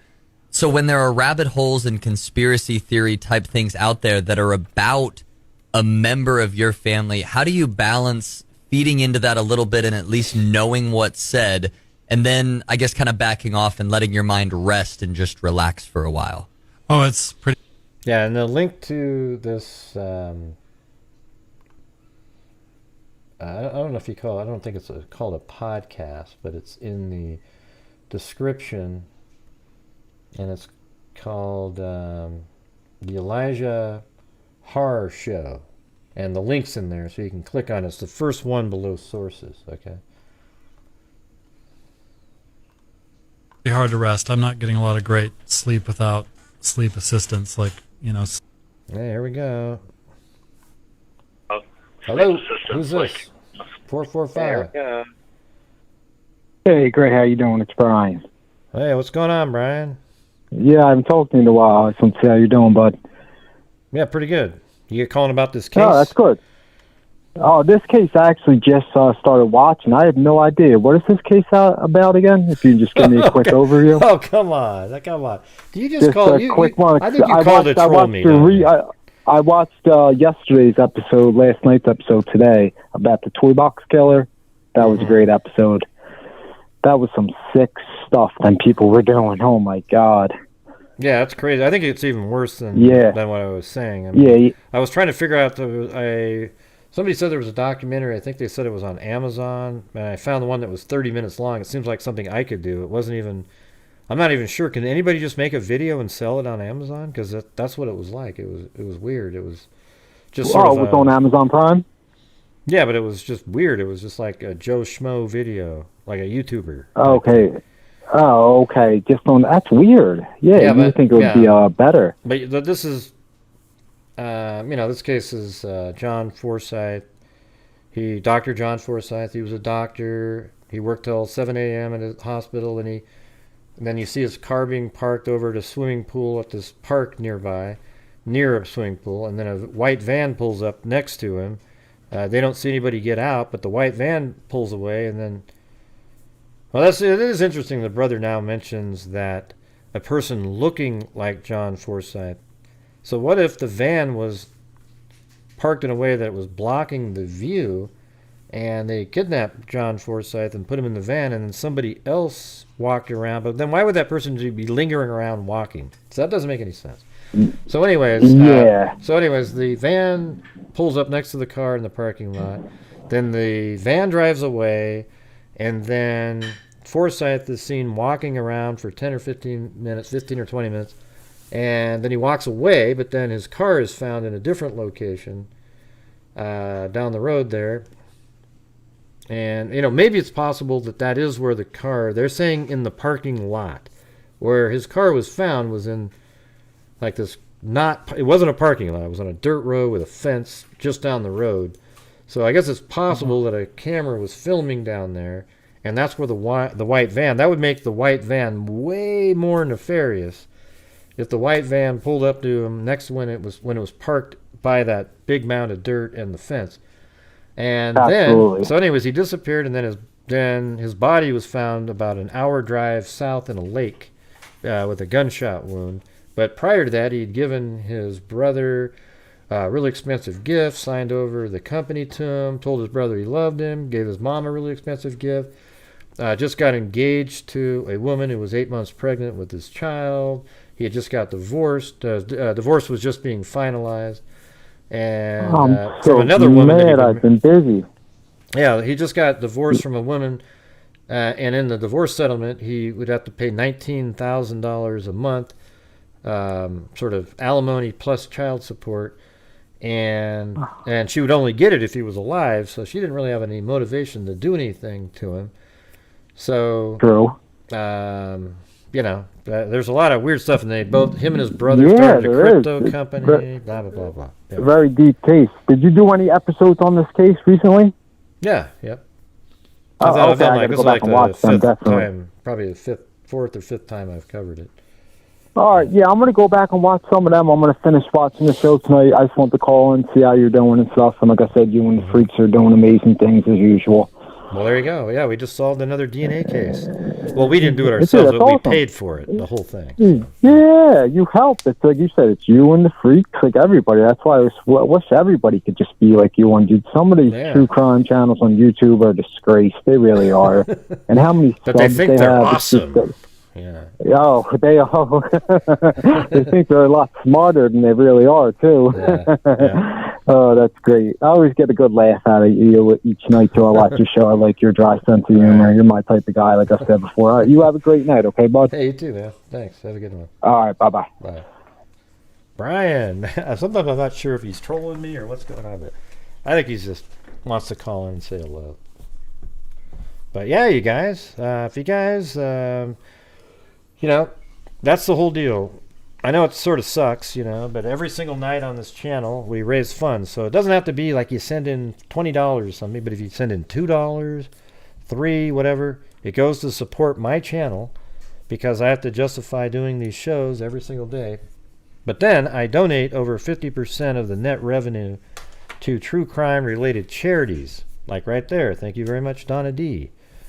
Hey, thank you. Yep, my first actual Father's Day today, where my stepkids are in town, and I've been actively in the role of being a father. So that's pretty Happy cool. Father's Day, Hart. Yeah, and then one of his kids isn't even born yet. It does seem that is a good question, too. Like, why would you not want to see at least the new baby born before killing yourself? It's pretty weird, right? I think they've investigated it as a murder since the beginning. But yeah, that's what I'm saying. You don't always have to send in $1 billion. Like, the funny thing is, if we had a show with 300 people, and if everybody sent in $2, man, that'd be a crazy good night, wouldn't it? Yeah. Let's see.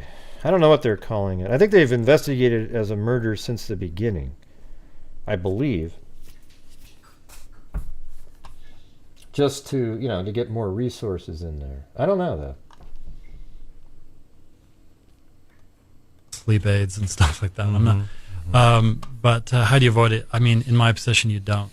I'm constantly being interviewed by media and informally interviewed by family, friends, because I'm like the repository of information for everything on the civilian side of this, and I'm liaising with police. Yeah, there is a white van, right? See, there isn't anything in the story where you can just go, boom, right? Nothing. This is one of those really weird stories because, okay, the white van shows up. And then there's no movement again. And John's gone, right? He got in the van. He was forced in the van by somebody, and they took him away. Oh, there we go, boom. But that's not what happened. The van drives away, and he's walking around for 15 or 20 minutes. And he walks away. Where did he go? And then how did he get 60 minutes away down south into a lake with a gunshot wound? Right? And then he gave away these gifts. Apparently. I mean, all these things can be verified, you would think. I mean, I don't think Richard seems like he's a smart individual, okay? So he's not dumb, all right? So he's not going to say stuff like, well, my mom got a really expensive gift and I got a really expensive gift too, if he didn't really get those expensive gifts because his mom would say, yeah, I got this, blah, blah, blah, blah, blah, right?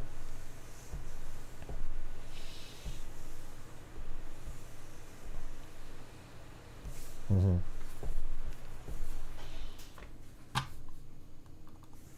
Here, just a second.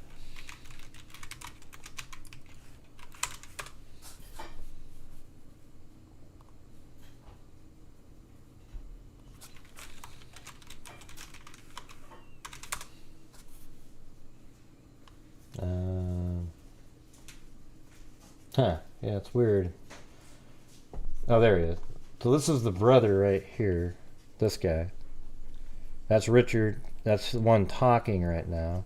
And this is John, Dr. John Forsyth, this guy right here.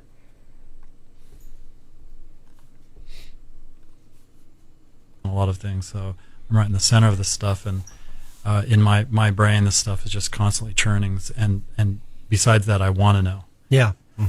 I'm very driven. So I how to avoid it, I don't.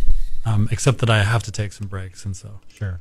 You mentioned off the air. You said you've heard or read or something about every rabbit hole that you can imagine. What are some of the ones that really stick out to you that just really had an impact on you at some level? Well, and I apologize if this is. I don't know. I liked this one. This was when he was still missing, and we didn't know that he was gone. But we're all Canadians, and I thought maybe he had a Canadian passport, traveling somewhere internationally. We figured, man, for Did you really think that, honestly? I mean, 48 hours he could be in Bangkok. Who knows? But also, he was a member of a Canadian native tribe, and he has an ID. And these are sovereign so they're not related, these two, or nations in Canada. Okay. And you I can mean, are they like not biologically related? They don't really look very similar. I gotta be honest. travel and even fly within North America on this alone. You don't need a passport. This is a sovereign nation ID. And so my favorite theory was that he was up on the reservation, the res, we call it, hanging out with his brothers and just laying low because there was danger. And we were just convinced that this was his slick escape. And we just loved this stuff just sounds... this idea. And we were talking about this the night that the police showed up and told us they found him. And we had so much hope and that this deflation was They didn't release anything, Betty. Oh, man. Hard to put into words. But, recently... And I'm not putting any kind of, I'm not saying that I believe this theory, but I just think it's super creative. There's all kinds of creative stuff. Going back to that constellation analogy, connecting dots, trying to make shapes out of it. I mean, make any shape you want. I have no idea what the shape of this constellation is, but there's people have been floating the theory that he's actually in witness protection and that we just buried a bunch of rocks or something. Seriously. And the truth is it was a closed casket, and no one got to see the body because... reasons. Right. And so, I mean, I would love for that to be true, but I'm not investing in that because I don't think it's true. I think he's gone, but super creative. Yeah. And so you've had to chase, family as a family, you hear these things, or social media is brutal about stuff like this, right? I mean, it's so... Unrelenting. Yeah, unrelenting. And so... I agree with them on that. You don't want to read it, but you feel like you're obligated or need to read it? Is that how you... No, I haven't read news in 3 weeks. Okay, so you have backed away from that. This stuff floats to me anyway. It just gets to you somehow. It gets to you somehow, yeah. Once again, talking to Richard Forsyth. If you'd like to call in, we're going to have a few more... Seen the camera footage on the internet with the white SUV pulling up, and where have you seen that, Betty? Send me a link in an email, okay? Well, Gray, I don't know where it is now. Send me the video, okay? Send me the video. Hey, thanks Cadillac again. Sorry for the burden so much on you, but I thank you so much. Appreciate it. I don't believe in... I'm not going to believe that there's a video until I see it.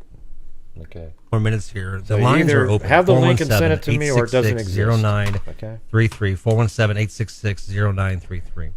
So as a family, where do you move on from here?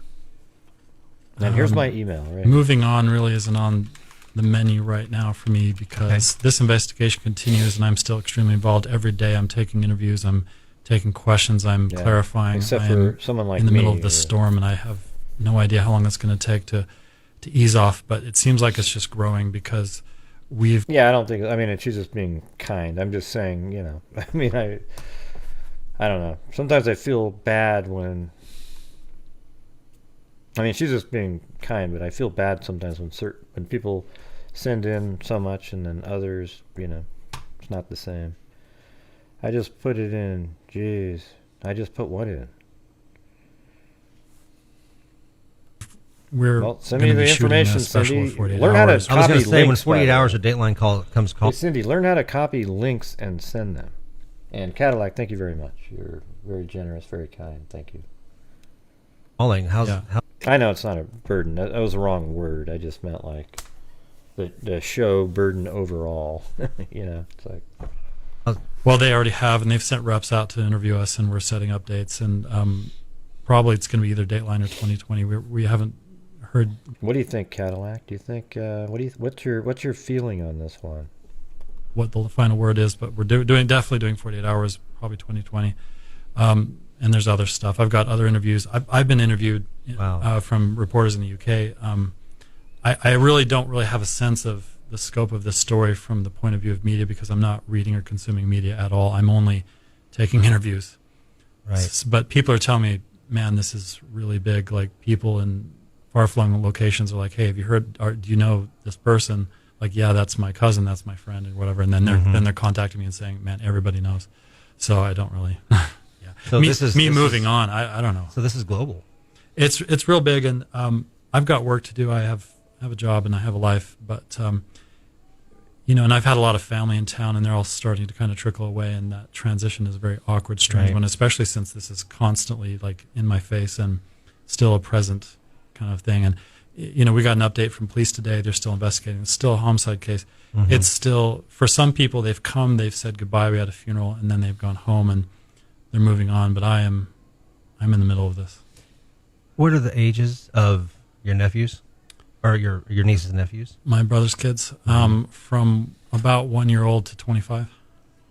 I mean, I must be on a long delay here. You got to keep thoughts and prayers out for them too. Yeah, one of the things I'm also doing that's not very apparent is I'm trying to help organize his estate.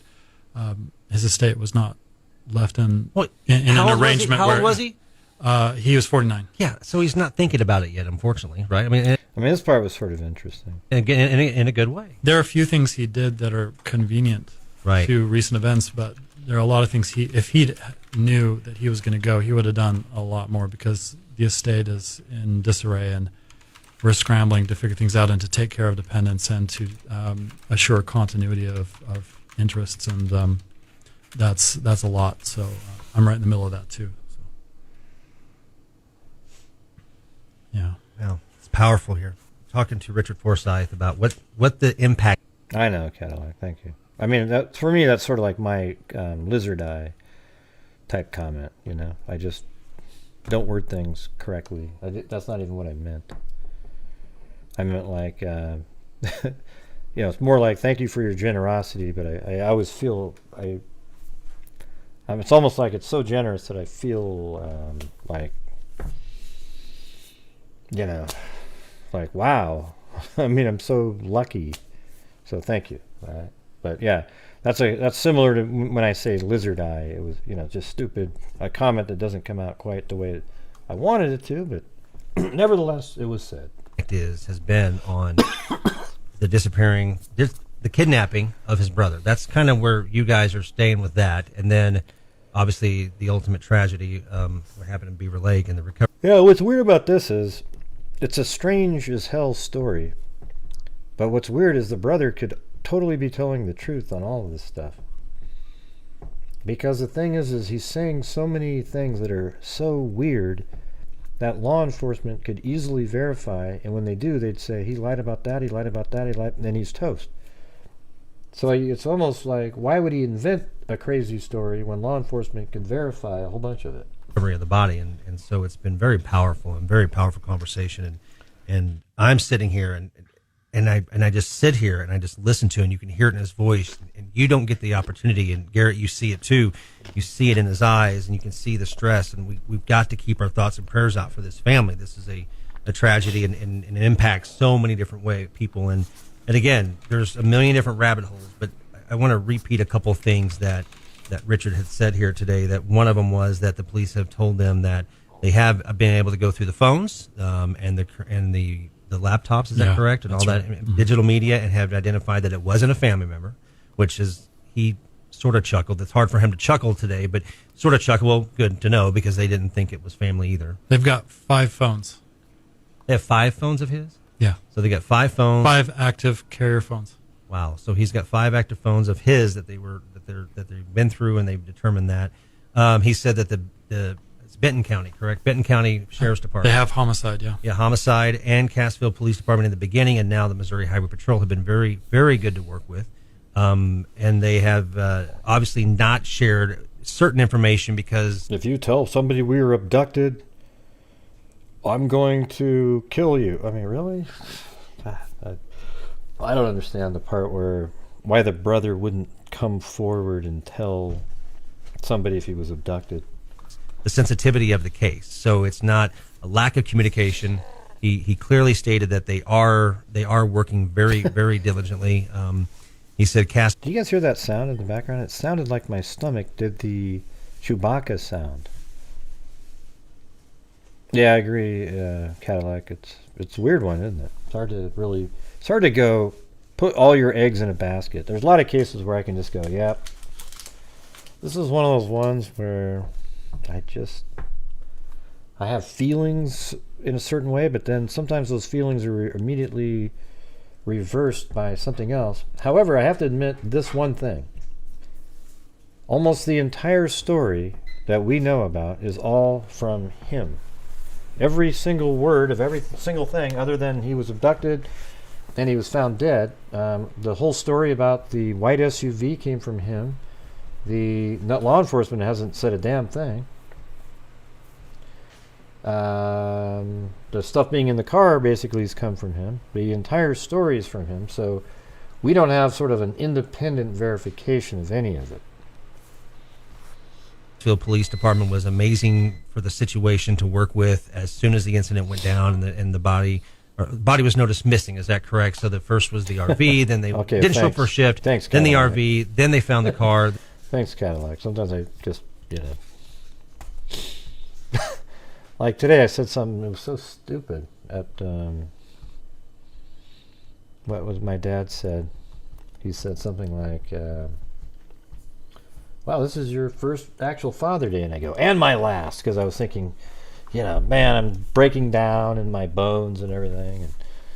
And he goes, that's the stupidest thing I've ever heard.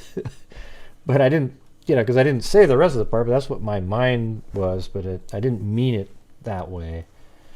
I just feel like I'm breaking down, like my neck hurts. I'm like, but it probably can't, but it sounded bad. Like, what? Was I going to leave or something? I don't know. But see, that's just like the lizard eye shit, man. It was just a stupid comment. Had no rhyme or reason or anything. It just popped in my head. Then they got the footage and then nothing. A little bit like how Zozo does it, Yeah. Just sort of randomly. Then just sort of says stuff. discussions with people, the story of that bombshell, the story of the kidnapping. I mean, that was a big bombshell in the midst of his going missing. Well, I mean, I'm sitting here reading the story, and I they hear about all this information that's They haven't said where he was shot. being left behind, whether it's his wallet or billfolds and phones. I'm going, this guy, and I'm like, man, somebody's taking him. That's all I could think of. I mean, the guy he wasn't mentally unstable, so he wandered off in the woods somewhere. And how are you going to end up at Beaver Lake, right? From Cassville to Beaver Lake, that would be one heck of a hike, correct? Yeah. I think that the way people want to interpret the data that's out there is in a dramatic way, in an interesting way, in a spy novel way, and it certainly looks like that. But I feel myself kind of bracing myself for a simpler story. But maybe it's even crazier than it looks. Yeah, I don't know. We pray. And then there's the rumors out there about this cryptocurrency, and I mean, sometimes they're waiting for the family members to keep talking, and then they pounce. I mean, it's weird that there hasn't really even been a press conference, right? I mean, sort of a strange... Was there one early on? I can't even remember now. It's been so long. The Mohawks here have the sovereign nation of Ontario, Canada. I'm not really sure when this was. I love what Richard said about that earlier today, or earlier this afternoon. He said, you guys were business partners with that. Oh, yeah. So if something was going on, how did you check not in know the that, link right? I sent, but I didn't see a date on it. Thought I knew everything, but my sense is that he was protecting me and others, and So it could have been something else going on. I think so. At least with regards to the kidnapping, I think he was protecting me and others. And how? I knew he was a courageous man, but in retrospect, he seems kind of heroic. And if the kidnapping is related, here's what I think, everybody. If the behavior panel listened to this, they would have a field day with it. I mean, especially if it turns out there is something nefarious, they will be able to have an absolute field day with this thing. All right? But let's see them do it now and what they would say. Okay? I think somebody should send... they won't do it, though. That's the thing. They wouldn't do it. Because this guy isn't even a suspect of any kind, but people would be interested to hear what they would say, for sure. To recent events, I worry that he may have died protecting me and others. But Is that what they're called? That's right. That's the right term, right? I can't remember. Is that the name of them? The four guys, behavior panel. So, I don't know that. Wow. That's it's something that makes me really, I won't say the word sad. Thoughts going out to you and whoever the others are, because that's interesting, and that's a different take on it. That's not a rabbit hole. That I'm gonna rewind. Was protecting me and others, and so it could have been something else going on. I think so. At least with regards to the kidnapping, I think he was protecting me and others, and I knew he was a courageous man. He's done many interviews. In retrospect, he seems kind of heroic, and if the kidnapping is related to recent events, I worry that he may have died protecting me and others, but How? I don't know that. Wow. How would he die protecting you? What was he protecting from? Like, what does that mean? That's a weird thing to think that someone, might, that makes me really. See, that's a weird thing to have a thought about, right?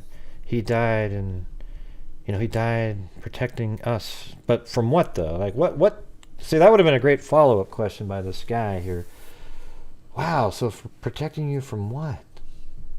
I mean, is there anything that you can think of that you think he might have been protecting you from? And if you can't, why would you even think that? I'll say the word sad. Thoughts going out to you and whoever the others are, because that's interesting, and that's a different take on it. That's not a rabbit hole. That's his heart. That's Richard's heart right there, and that's how he feels. I want to honor that sacrifice if that's the case, but whatever he had to go through to do that, that's sad too. I wish I'd had a vote. Yeah. Well, we've had a really powerful conversation. If you're just tuning in and would like to hear the rest of it, I know our news director wants our producer to turn this into just a solo podcast later that we can share, and then also the show at some point. You can go back online and listen to this. Yeah. So I think that is it, you guys, right there. Yeah, so you can go to his, like I said, the link's in the description. You should go check that out. You can listen to it as many times as you want. Take notes and come up with a breakdown of everything. I don't remember. I don't know if that's what he's doing. He's involved. I put money on it.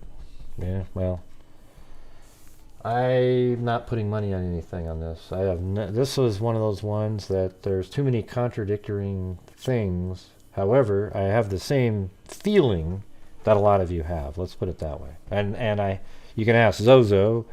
That's not something new. This isn't from today. It's been weeks. Almost immediately. You sort of have this weird, some sort of an odd feeling, but it doesn't mean anything. It might mean something, it might not. Well, thanks. Well, who was the other one? Well, I put my money on it. Oh, but I'll give you the money instead. I get it now. I get it. Well, thank you. Yeah.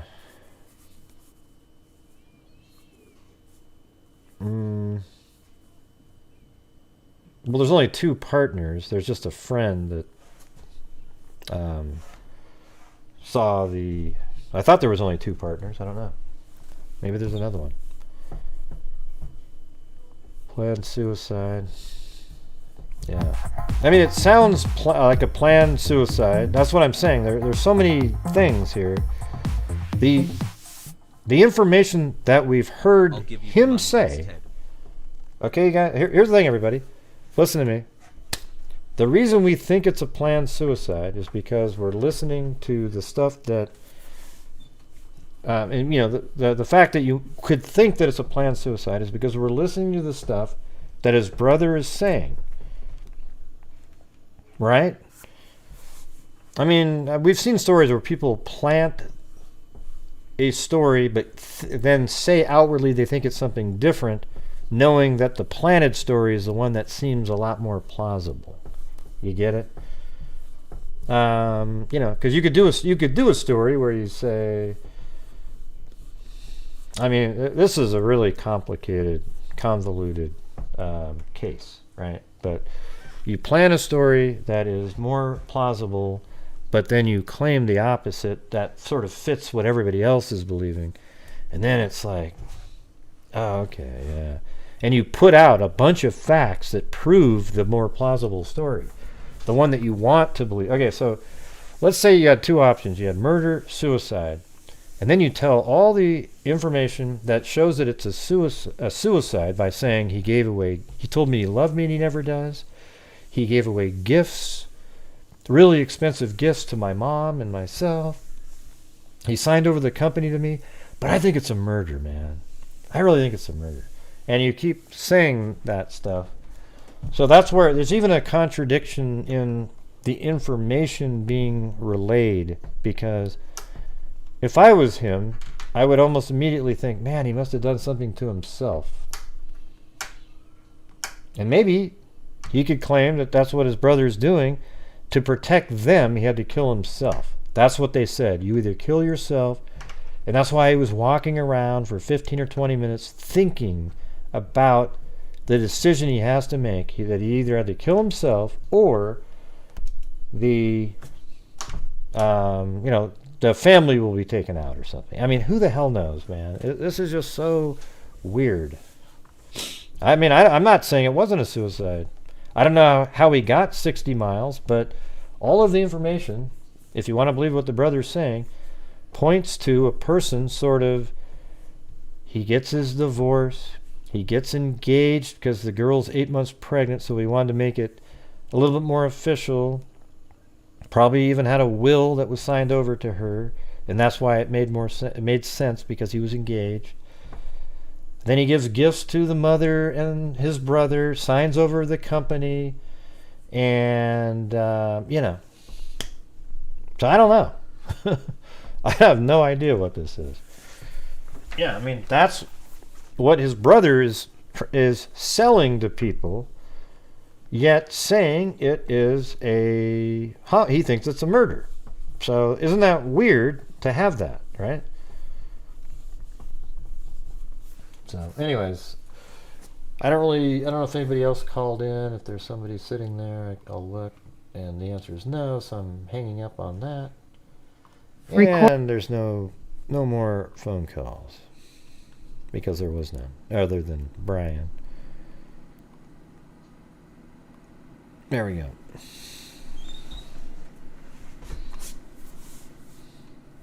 Huh?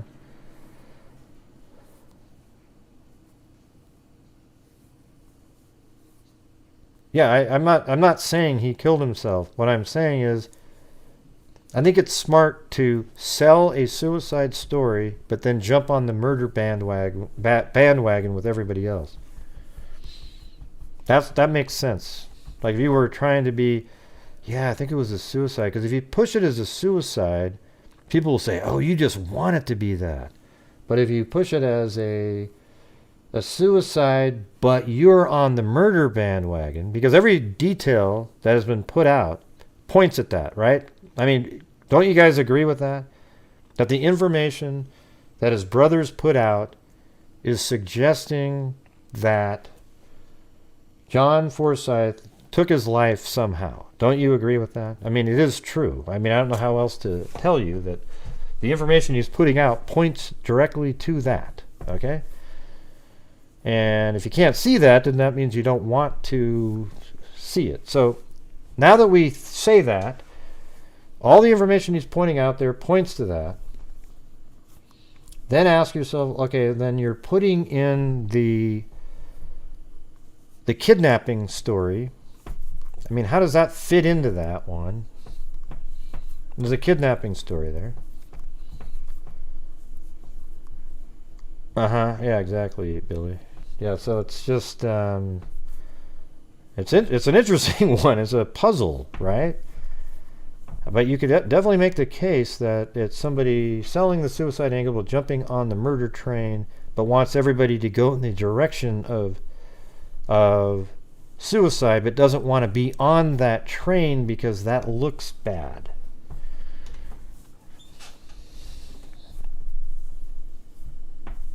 Well, he says, Plato, that a friend told him about the kidnapping. So that's where I go back to, how stupid would it be for him to make up that story knowing that the police could check with that very friend? Right? So that would be a stupid thing to make up, knowing that the police would just check with a friend and say, is this true? And they'd say, yes or no.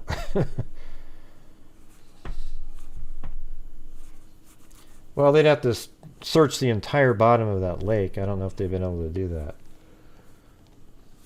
And they don't know where he would have gone in at either. He could have gone in. I mean, you have to check the tides and see how his body might have floated around in there. Were they able to...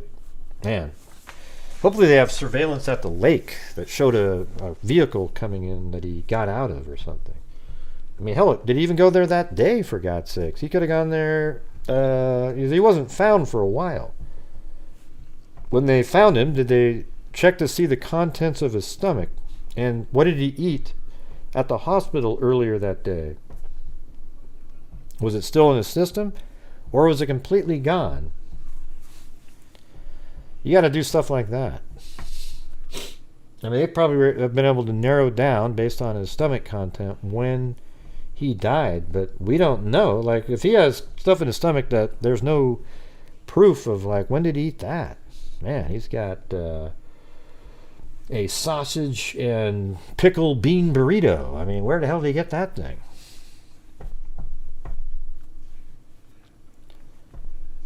Yeah, the Ranger Tower camera. I think they've that case just ruined that. The Kylie Rodney, they've completely made it so you can't watch the historical cameras anymore. I mean, what a joke! That thing was useful, you guys. I mean, what was the point of that? To make it so you can't look at it.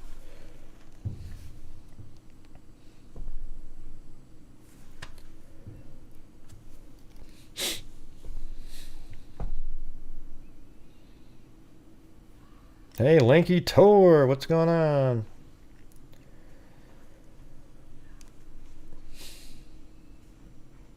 Ding, ding, ding, ding, ding, ding. Okay, do we have any more thoughts on this one? Because I want to switch over to this other thing, if we could. Is that all right? I mean, we could sit here and talk about this all night and just kind of make up stuff. We can do it again. I think we could do a whole... I mean, one night we'll just go over the whole thing again and, just really try to figure out... But I've never... This case has so many contradictory pieces of information. Just one after another. It's wild. I mean, just... right when you're thinking something, there's some other thing. I mean, it could be he's pushing the suicide angle by the information given, but it also does support another scenario where he thinks that his life's in danger. And then you have the kidnapping event, that there's somebody after him and he feels like something is coming. He's got some really severe threats that were given towards him. And thus he's thinking his time is limited. So he signs over the business. He gives away those presents, tells his brother he loves him, but he doesn't know when his time is up, and maybe that was the day it was up. Okay, so that's another option, right? And there's a lot of options still on the table out there, but that is another option that explains the same events that look like a suicide being pushed, but could very well be that he thought his life was in danger, and he thought that his time was limited based on when he was kidnapped the one time, and maybe some other threats he's been given, and he thinks, oh man, I gotta get some of the stuff in order here. But his brother says he wasn't very prepared like that, but I think he did it all he needed to really do. He signed over the business, and half of his wealth went to his wife previously anyways, and he likely had, the son that isn't born will be taken care of anyways. But all of this information, again, has been told by one person. Nobody else is speaking other than the brother.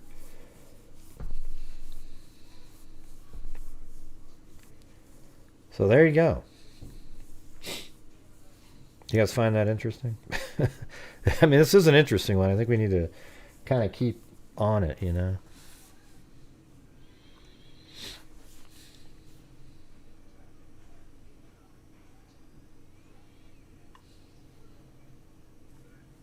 Huh?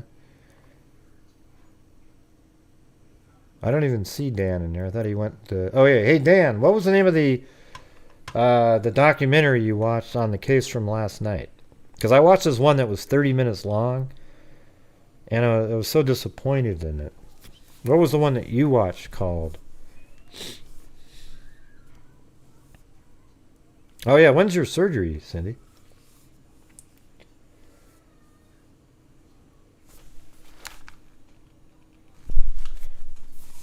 I'm pumped to watch Walking Dead tonight. Dead City. Yeah. Next Monday. All right. Well, you'll do just fine. Don't worry about it. Here's how it's going to go for you, Cindy. All right, we're going to start it. And we're done. I know you're in excruciating pain. I'm just kidding. You won't feel a damn thing, man, because they're going to get you numbed up and get you on medication. But please do not come into chat when you're on your drugs, man. I cannot imagine how that will be. I'm just kidding. You can type away. We'll just know it, though, right?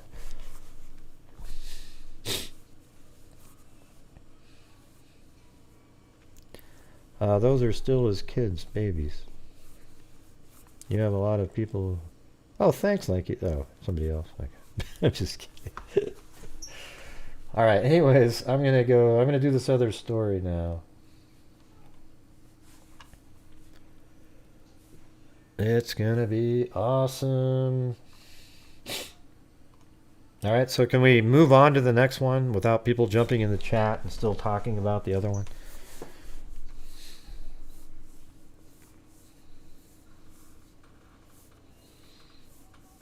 Yeah, maybe something like that, Betty. Yeah. Did you send me the link, though, Betty, of the surveillance? I'll go check. Let's see. And the answer is no. So that doesn't exist. You can't say, "Oh, I saw this thing," and then can't produce it. All right. So it doesn't exist, Betty. If you ever send it to me, then I'll agree that it exists. But if it doesn't get to my email, then it doesn't exist. Well, there's nothing else to keep talking about. We're done with we've speculated on virtually everything, and that's about it.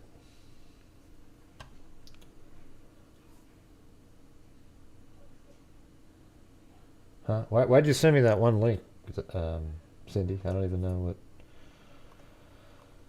Anyways, I'm going to move on now. Thank you.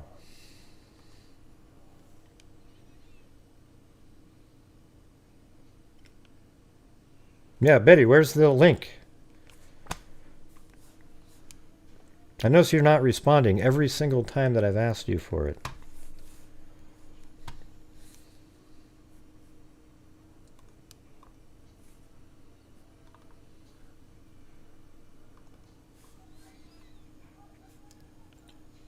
10, 9, 8, 7, 6, 5, 4, 3. I don't have the link, but I swear I saw it. Okay, I don't believe it. Yeah, I don't believe it. If it was out there, it'd be on Daily Mail. Wouldn't you agree? That Daily Mail would have had that video in 5 seconds. All right, we're going back. We're going to England this time. All right, here we go. I don't think this is correct. That's what it threw me off for 2 hours. It just drove me nuts looking for this. All right, here we go. Police launched a murder hunt today after a 15-year-old girl was found dead in a field near the M69. The body was found near Enderby on the outskirts of Leicester. I think that's where we did another case there at one point. Recently, I think. The girl, Linda Mann, of nearby Narborough, and forgive me if I'm not saying everything right, but I don't want to spend the time at this point to learn them all. And a pupil of Lutterworth Grammar School was last seen leaving home to visit a friend. The man leading the hunt, Chief Superintendent David Baker, said Linda left her home at about 7:15 p.m. last night to visit some friends. Her parents reported her missing when she didn't return. Her body was found on a footpath near the motorway early today by a woman walking her dog. Department Superintendent Baker and police were trying to trace the friends Linda said she was going to visit. The body was removed from the scene this afternoon, and a post-mortem was due to be carried out at Leicester Royal Infirmary. Police have not revealed what condition the body was in when it was found. All right, so that was 1983, November 22nd. Then 1986, there was other articles and so forth. So here's the thing. It says, "Don't shield girls, double murder pleads mum." A murdered schoolgirl's mother made a anguished plea this afternoon for a village community to turn in a double killer. She is convinced the man who strangled her daughter 3 years ago has struck again, and she says she's sure the sex brute who assaulted and killed Linda Mann and Dawn Ashworth is being shielded.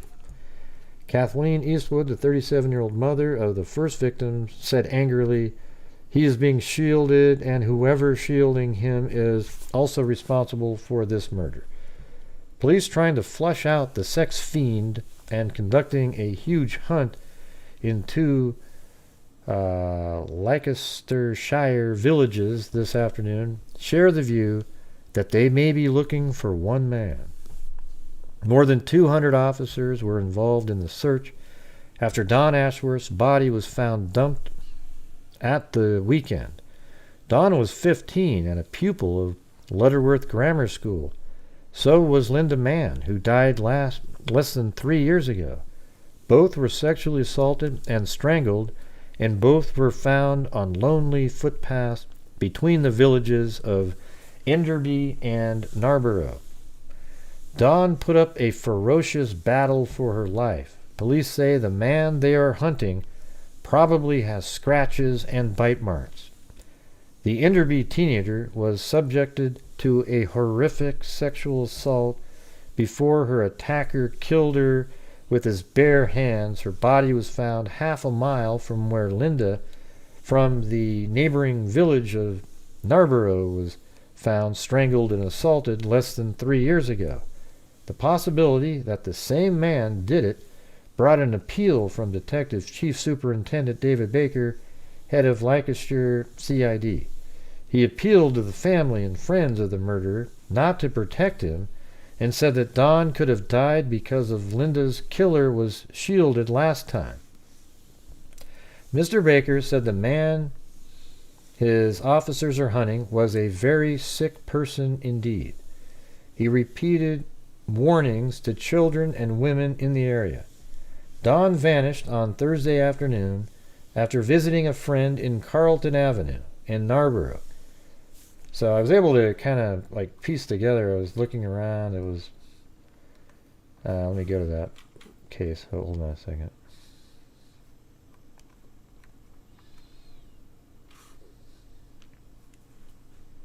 Oh, there you go. All the way over in England over here. So right there. So there's where she lived, on this street. I don't have the... They don't really give out that kind of information over there. Carlton Avenue. And then, let's see. Where the heck was it? Yeah, and then here's Mill Lane over here. So, let me do that again. So there's Carlton Avenue and Mill Lane, and you can kind of walk across through there somehow, but it says right here, Dawn vanished on Thursday afternoon after visiting a friend in Carlton Avenue at Narborough. She met her death as she walked back to her home in Mill Lane at Enderby along a footpath linking the village and known as Green Lane. Police found her body at noon on Saturday in the corner of a field next to the footpath. Another footpath known as the Black Pad, where Linda was killed, is only a few fields away. Superintendent Baker added, "One can't help thinking that somewhere in the community somebody knows something about this individual and is either knowingly or unwittingly giving him cover. It is our immediate task to flush him out." Don's parents, Robin, 40-year-old scientific officer, and Barbara, had warned their daughter of the danger after Linda's murder. The sight of tracker dogs and police teams sent a shudder through Linda Mann's mother. "It took us right back. We hoped upon hope that the results wouldn't be the same," said the parents, who has relieved the agony of her own daughter's murder. Mrs. Eastwood and her husband Eddie, Linda's stepfather, have written to Don's Ashworth parents, but she said this afternoon there is little anyone can say to help them. They just have to lean on each other. So here is the map up here, and I was like, man, I got to be able to find this, because apparently this is M60, whatever the hell they called it, right? What is it? Let me put the roads on here. So they had the wrong road. They said it was M69 over here. So I just kept going up and down M69 trying to find this pattern right here. But then randomly, it was so crazy. Last time when I put in the two spots, the Carlton Avenue and the other one, I just was sitting here and I kind of just, I don't know what it was, but I was just sitting there and I think I was kind of like flipping around the map, and I was like, oh, there it is. So here we go. See, you can see that building is right here. I mean, maybe if I move this over, you can see it better. So look at that. Oh, there we go with the crazy windows, whatever. You can see that right there is this one, except you gotta rotate it more like this. And put that on there. So there you go. You can see it. So that's right here. And it's M1, not the other one. Okay? And so based on this, see that little bridge on that one? Can you see that? Let me zoom in. There's a bridge right there. Well, that's this bridge. And if that's that bridge, then the arrow that they have is in that one lot with the trees, and it's right in the corner there. So there you go. There's the bridge. There's the little trees there, and right in the corner is where Don Ashworth was found. Then up above, let's see, I think that was, yes, Don Ashworth, and then Linda Mann was found. Let's go look at this again. So back here, there's two trees there, and another tree there, and a little thing, and then a row of trees right there. And that's right here. Those are those two trees. There's the one tree, like if you were looking at it like that, and I move that in here, see, watch right there, boom, boom, boom, two trees, and the one by itself, then that little row of bushes right there. So So there's one, and then the two. There's a row of bushes. It's just kind of a lower angle, probably about like this. And they've put a road in there that wasn't there. That road's been put in there. I bet if I went back here, let's see, 1985, 1986. Let me go to like 19, maybe even, yeah, it's probably going to be there by 2000, yeah. So anyway, so her body was found right in this corner here. See that?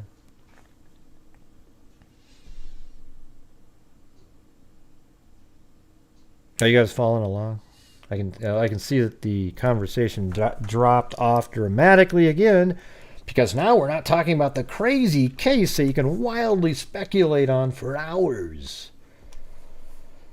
All right, so here's Carlton. She was trying to make her way her home over there, and then Dawn was killed and her body was found there, and then another girl, Linda Mann, was found right there.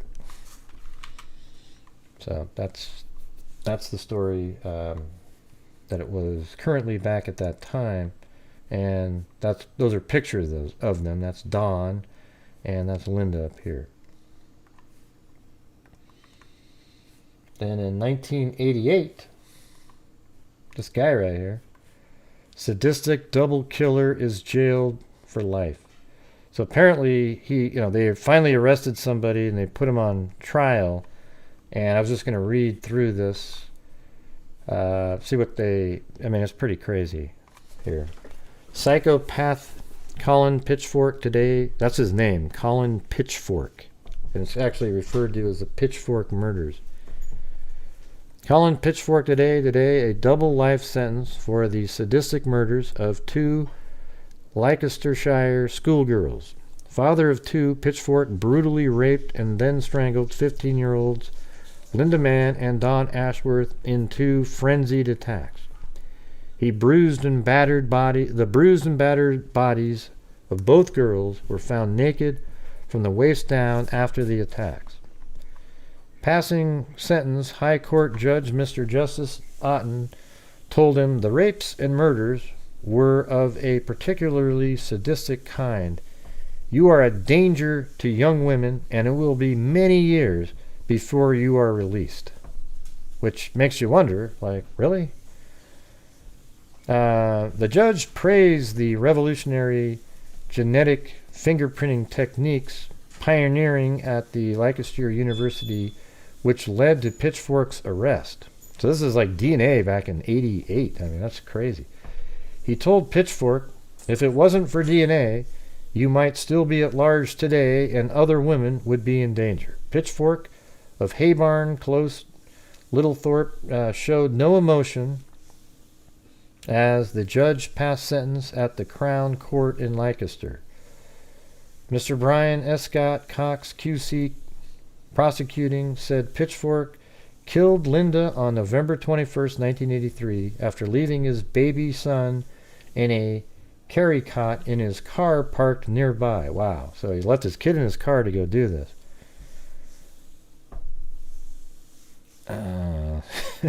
Once you go gray, you stay that way. Yes, everybody, and yes, we're doing some reading right now.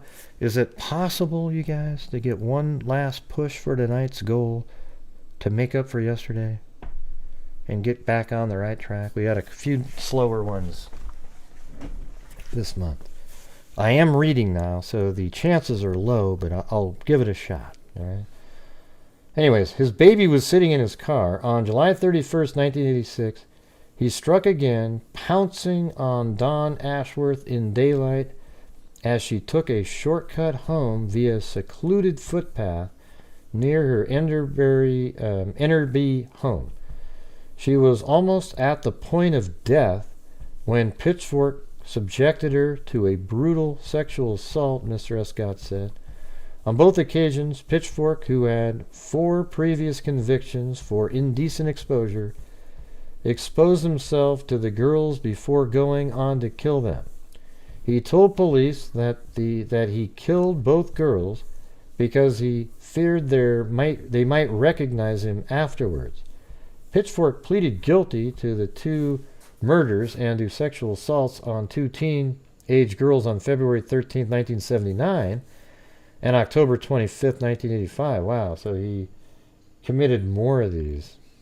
He also admitted conspiring to pervert the course of justice by persuading a workmate to take a bogus DNA genetic fingerprinting test on his behalf.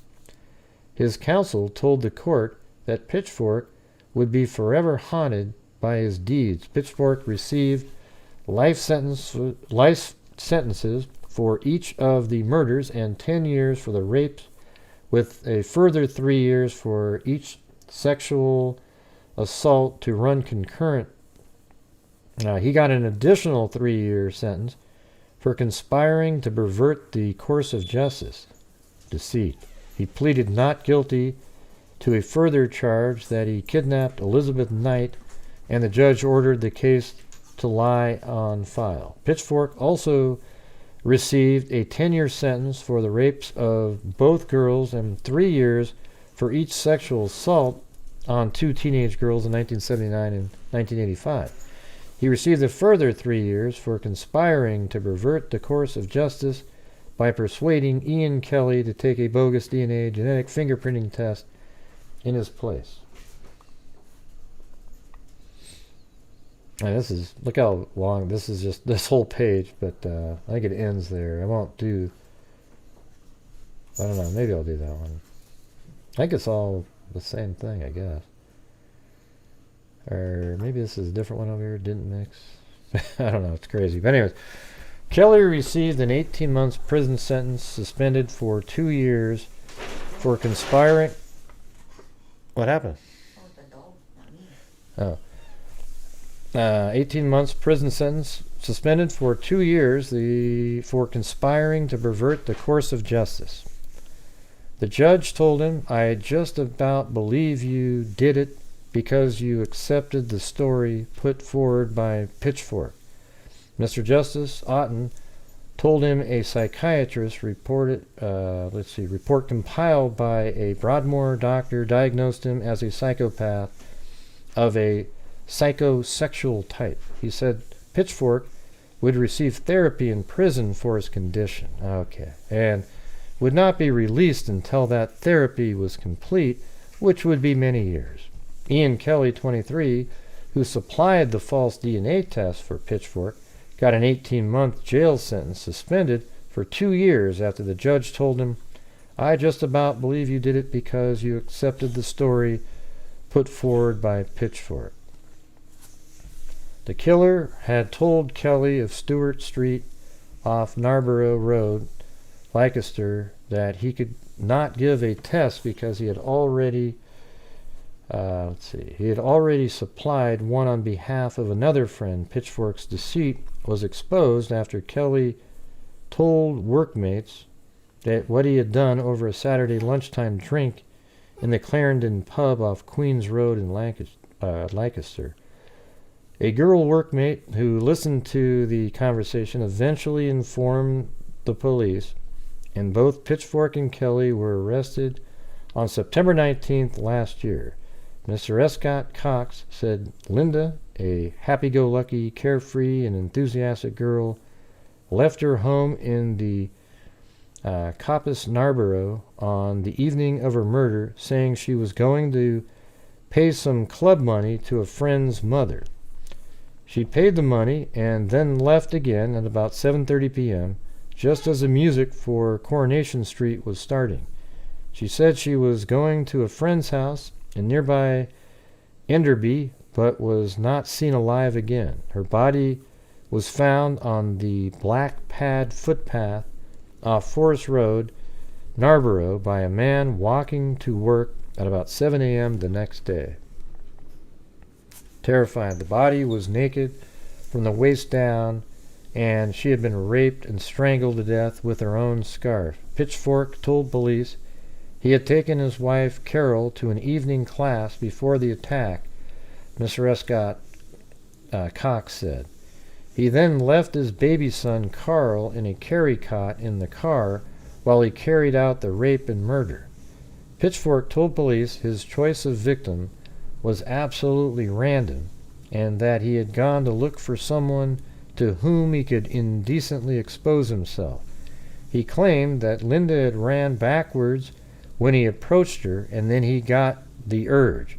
Pitchfork raped the terrified girl and then killed her, claiming he did it because he might have, that she might have recognized him.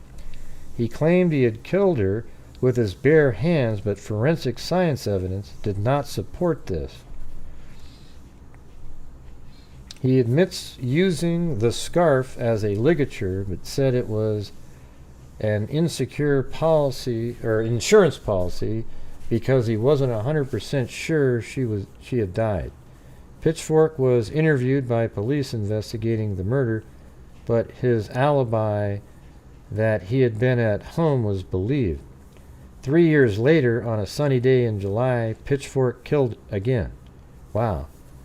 So he was interviewed the first murder in '83. Good job, police over there.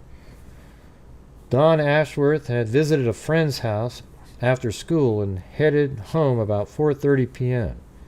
Instead of sticking to the road, she took a footpath, probably as a pleasant route home, Mr. Escott Cox said. She never made it to her home in Mill Lane, Enderby, and her body was found 2 days later after a massive police search. She was stripped naked from the waist down and brutally assaulted, both generally and in a sexual way. Pitchfork, who had almost certainly moved her body into undergrowth after the murder, subjected her to a frenzied sexual attack. The girl was almost certainly at the point of death at the time the attack took place, Mr. Escott Cox added. The court heard that on August 8th, police arrested a 17-year-old youth, Richard Buckland, who was allegedly seen acting suspiciously near the scene of the killing, and a day later charged him with Don's murder. So there was a kid that almost got charged for this thing, and he probably would have lost. But he always denied any knowledge of the murder of Linda and was released after police sent blood and semen samples to Dr. Alex Jeffries' genetic fingerprinting laboratory at Leicester University. Mr. Buckland's samples did not match those taken at the scene of the crime, and police then sent out letters to more than 5,000 young men in the area asking them to take a test. Pitchfork, knowing he would be caught if he took the test, set about trying to persuade workmates at so they were going to test everybody, just like in Delphi, really.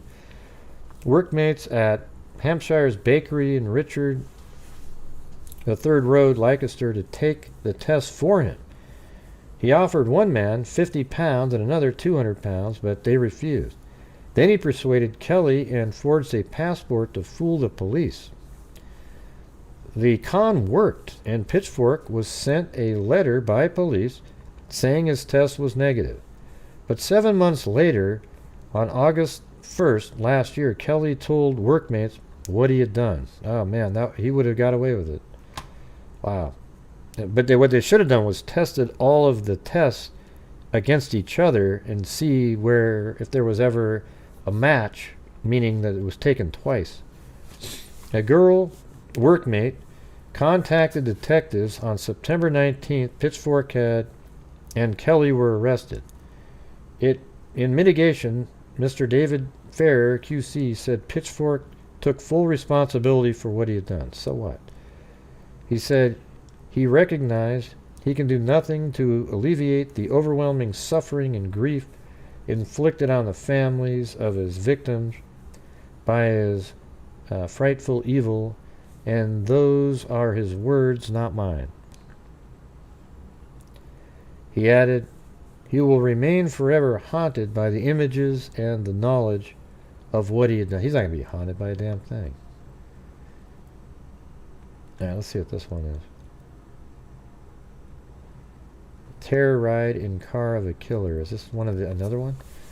Teenage girl Liz Knight terror ride in the clutches of dead-eyed killer Colin Pitchfork ended with a macabre request for a goodnight kiss. Pitchfork took Liz on a nightmare 40-minute car journey after picking her up as she walked home alone late at night. Detectives believe there is every reason to believe Pitchfork would have made her his third murder victim. Only when brave Liz, 18, grabbed hold of the car steering wheel in an attempt to force it off the road did Pitchfork snap out of his psychopathic trance and agree to take her home. Then, as he dropped off... You know what's weird? He sounds a little bit like Alan Phillips in the Schnee Oberholzer. Then he dropped off the shaking and sobbing teenager. He asked, "How about a goodnight kiss?" When she refused, he told her, "I bet you would never accept a lift off a stranger again." Liz's dice with death began around midnight on a cold, wet Saturday last June. She had been out with friends, but after a row with her... Oh, there he goes, the row. See, it's in England. After a row with her boyfriend, decided to walk the 2 miles, so she got in an argument, from Wigston Village to her Oddby home alone. "I hadn't gone far when a car pulled up beside me," she recalls. "I opened the door and asked if he was going to Oddby. He said it was on the way, so I got in. I don't know why I did it.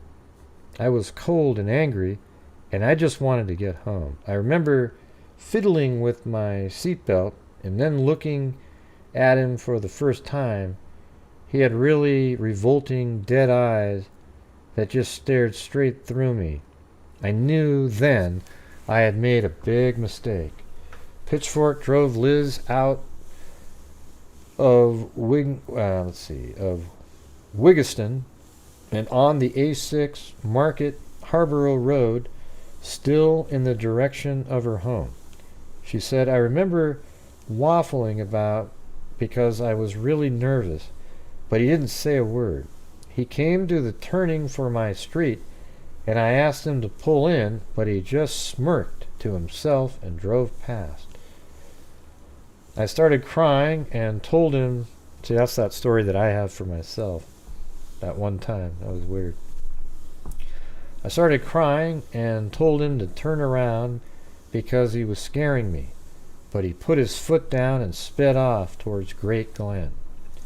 I had my seatbelt off and was half standing, half kneeling, ready to jump out of the car if it slowed down, but he accelerated off into the country and something inside me just snapped. I grabbed hold of the wheel to try to get the car off the road. He was pulling one way and I was pulling the other. Then he slammed on the brakes and started yelling at me. Pitchfork then inexplicably turned the car around. His manner completely changed," Liz said.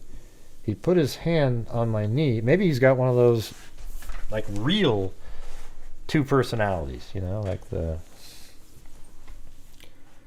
Wow, Liz said, "He put his hand on my knee and said, 'I haven't hurt you yet,' which sounds really sinister, but I think he meant it as comfort. Then he drove me back home, dropped me off on the corner of my street and asked for the kiss, but I got straight out of the car. Liz decided not to tell the police about the ordeal, preferring to try to forget all about it. It was only 2 months later, on her 18th birthday, that police revealed to her the deadly danger she had been in. I know I was really stupid to get into this car, but it taught me a lesson I will never forget," she said. Let's see, what is this one? Colin Pitchfork was a minor sex offender who turned into a sex killer over 5 years.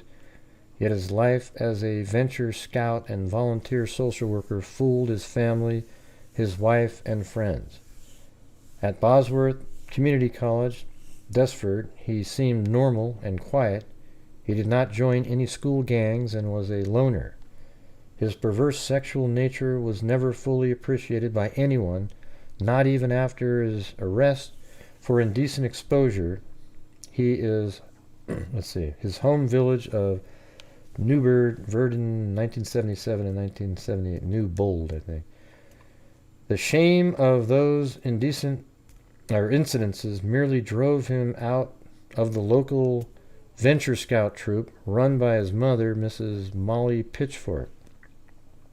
So it says his perverse sexual nature was never fully appreciated by anyone, not even after his arrest for indecent exposure in his home village. But he remained living at the family home, 6 Brascote, close with his father, Olwen. Let's see. Pitchfork decided to try his hand at volunteer social work, and in 1979 he began helping out at the Dr.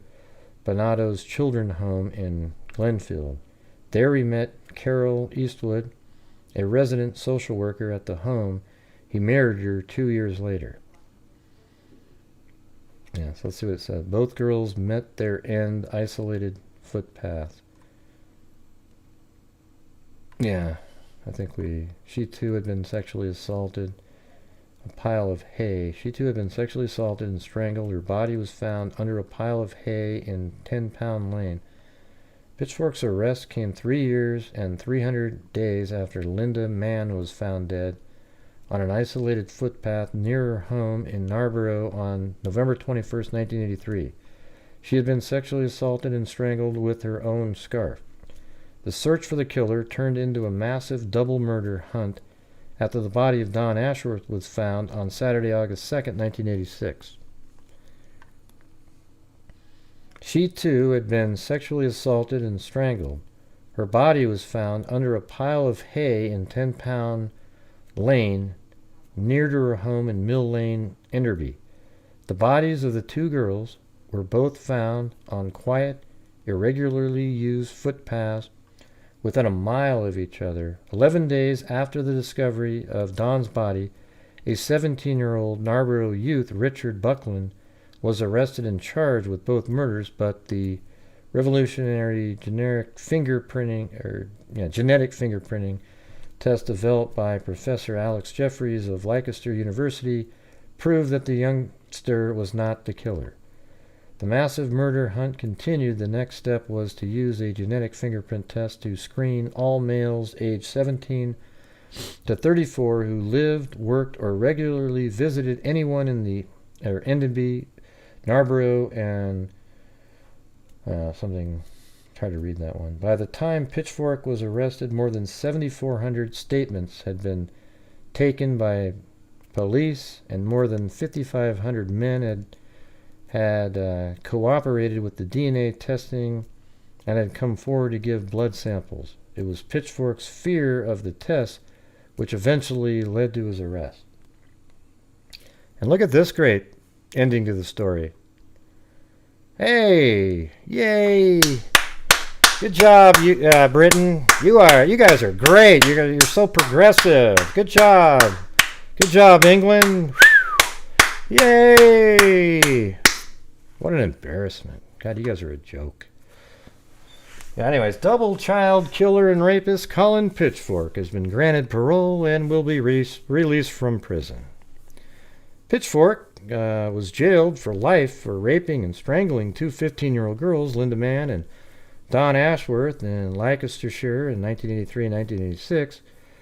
The 60-year-old was released in 2021 before being rearrested and sent back to prison, because anyways, following a hearing held in private in April, the parole board has decided Pitchfork can be released. And what I hope it is that he has to live at their home with their kids for a month or 2. Yeah. Following a hearing held in private in April, the parole board has decided Pitchfork can be released. Pitchfork was the first murderer to be convicted using DNA evidence. In its decision, the parole board determined that it was no longer necessary for the protection of the public for Mr. Pitchfork to remain confined, and thereby directed his release. Right? The prisoner had committed shocking, serious offenses causing immeasurable harm to his victims, it said. The panel noted that Mr. Pitchfork had been in prison for a very long time. His behavior for almost all of that time has not caused any concern.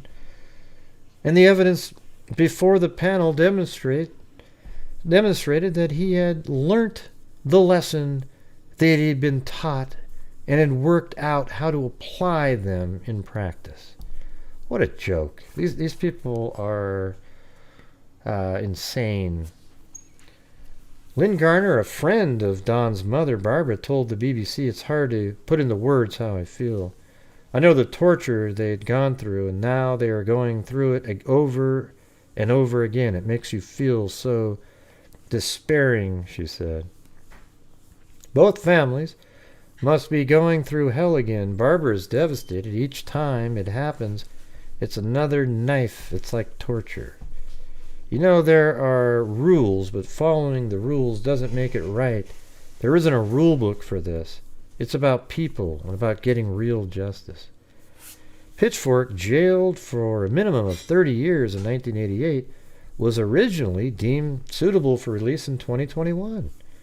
After serving 33 years, a decision that sparked a public outcry and saw the government challenge it.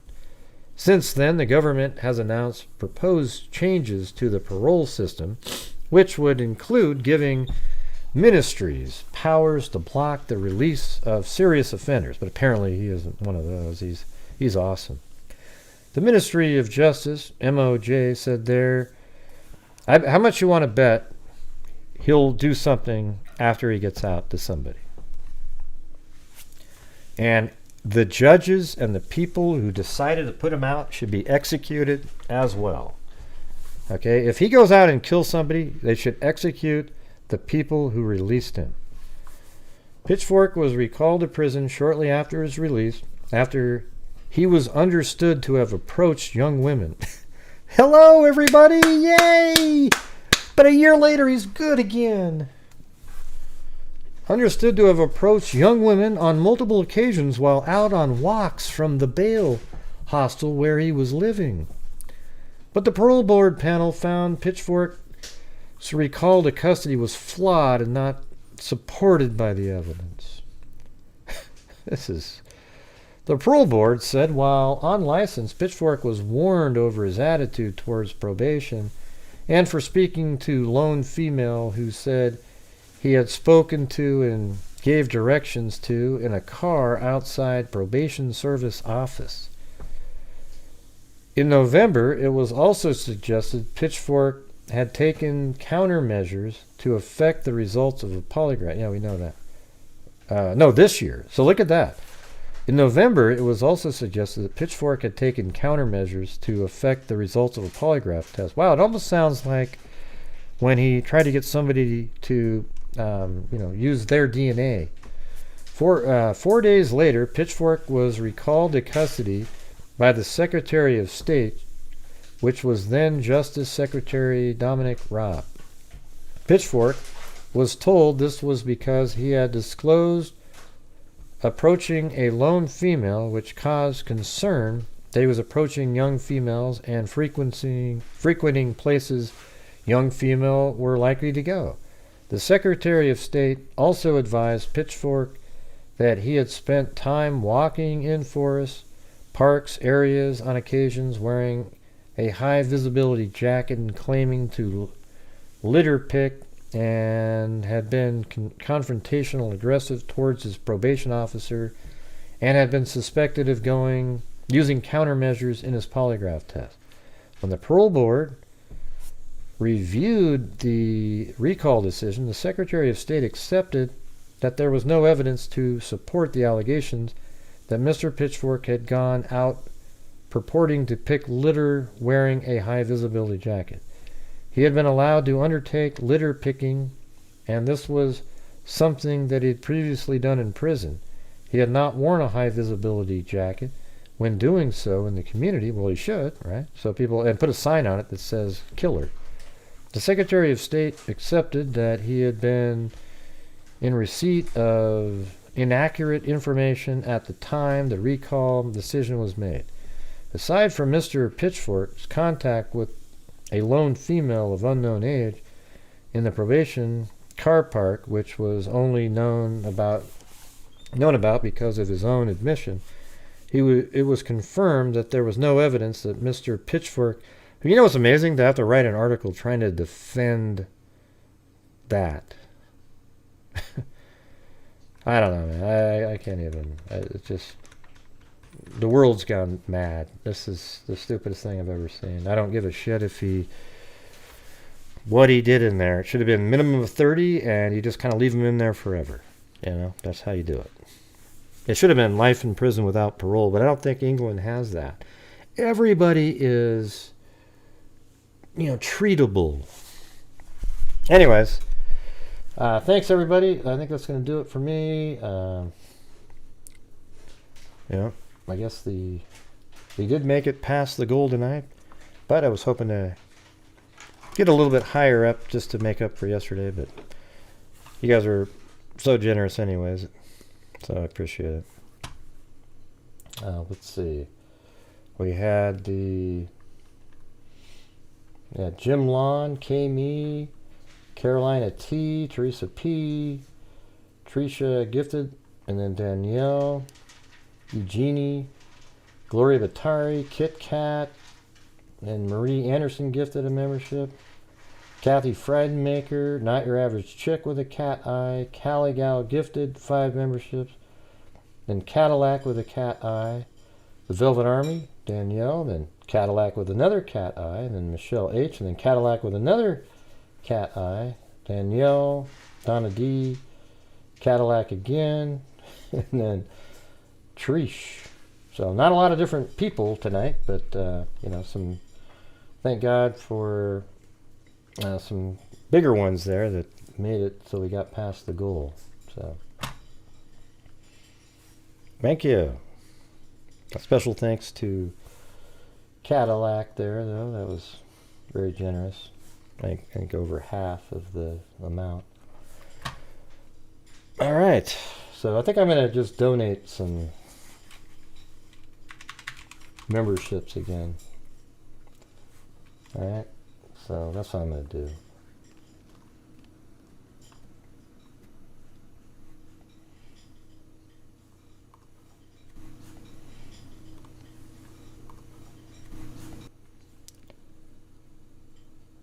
Let's see.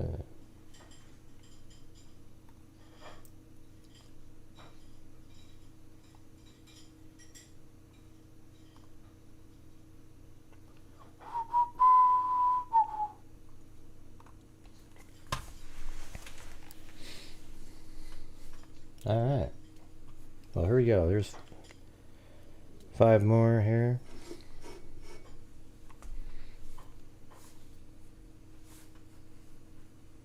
By the way, I hope you guys thought that was an interesting show. Anyways, hey, good. It was good to see you, Cadillac. Yeah, I haven't seen you on the Day Freak show. We didn't do one today, but tomorrow we might be doing the well, it was a trial of what the hell's his name again? The McStay family with Chase Merritt.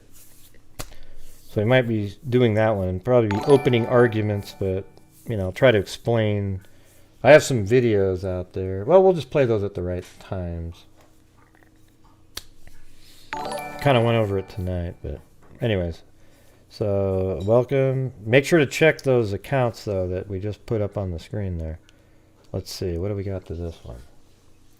First one there, and okay, that one looks all right. Yeah, that one looks all right too. And yeah, that one's sort of new. The Sam Bam Bam one's pretty new, but not that new. Then that one, 2014, and yep, 2007. All right. Well, thanks everybody for being here tonight. We'll see you tomorrow. And as I always say, everybody, until next time, be safe out there. Uh-oh. Now.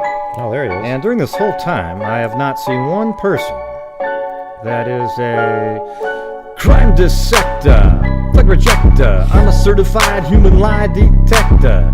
Gonna get ya on a stretcher if you try and play me like an old projector. Crime sector is my nectar. Professor Gray is gonna give another lecture. Crime collector, freak connector, and I'm always gonna be a pop protector.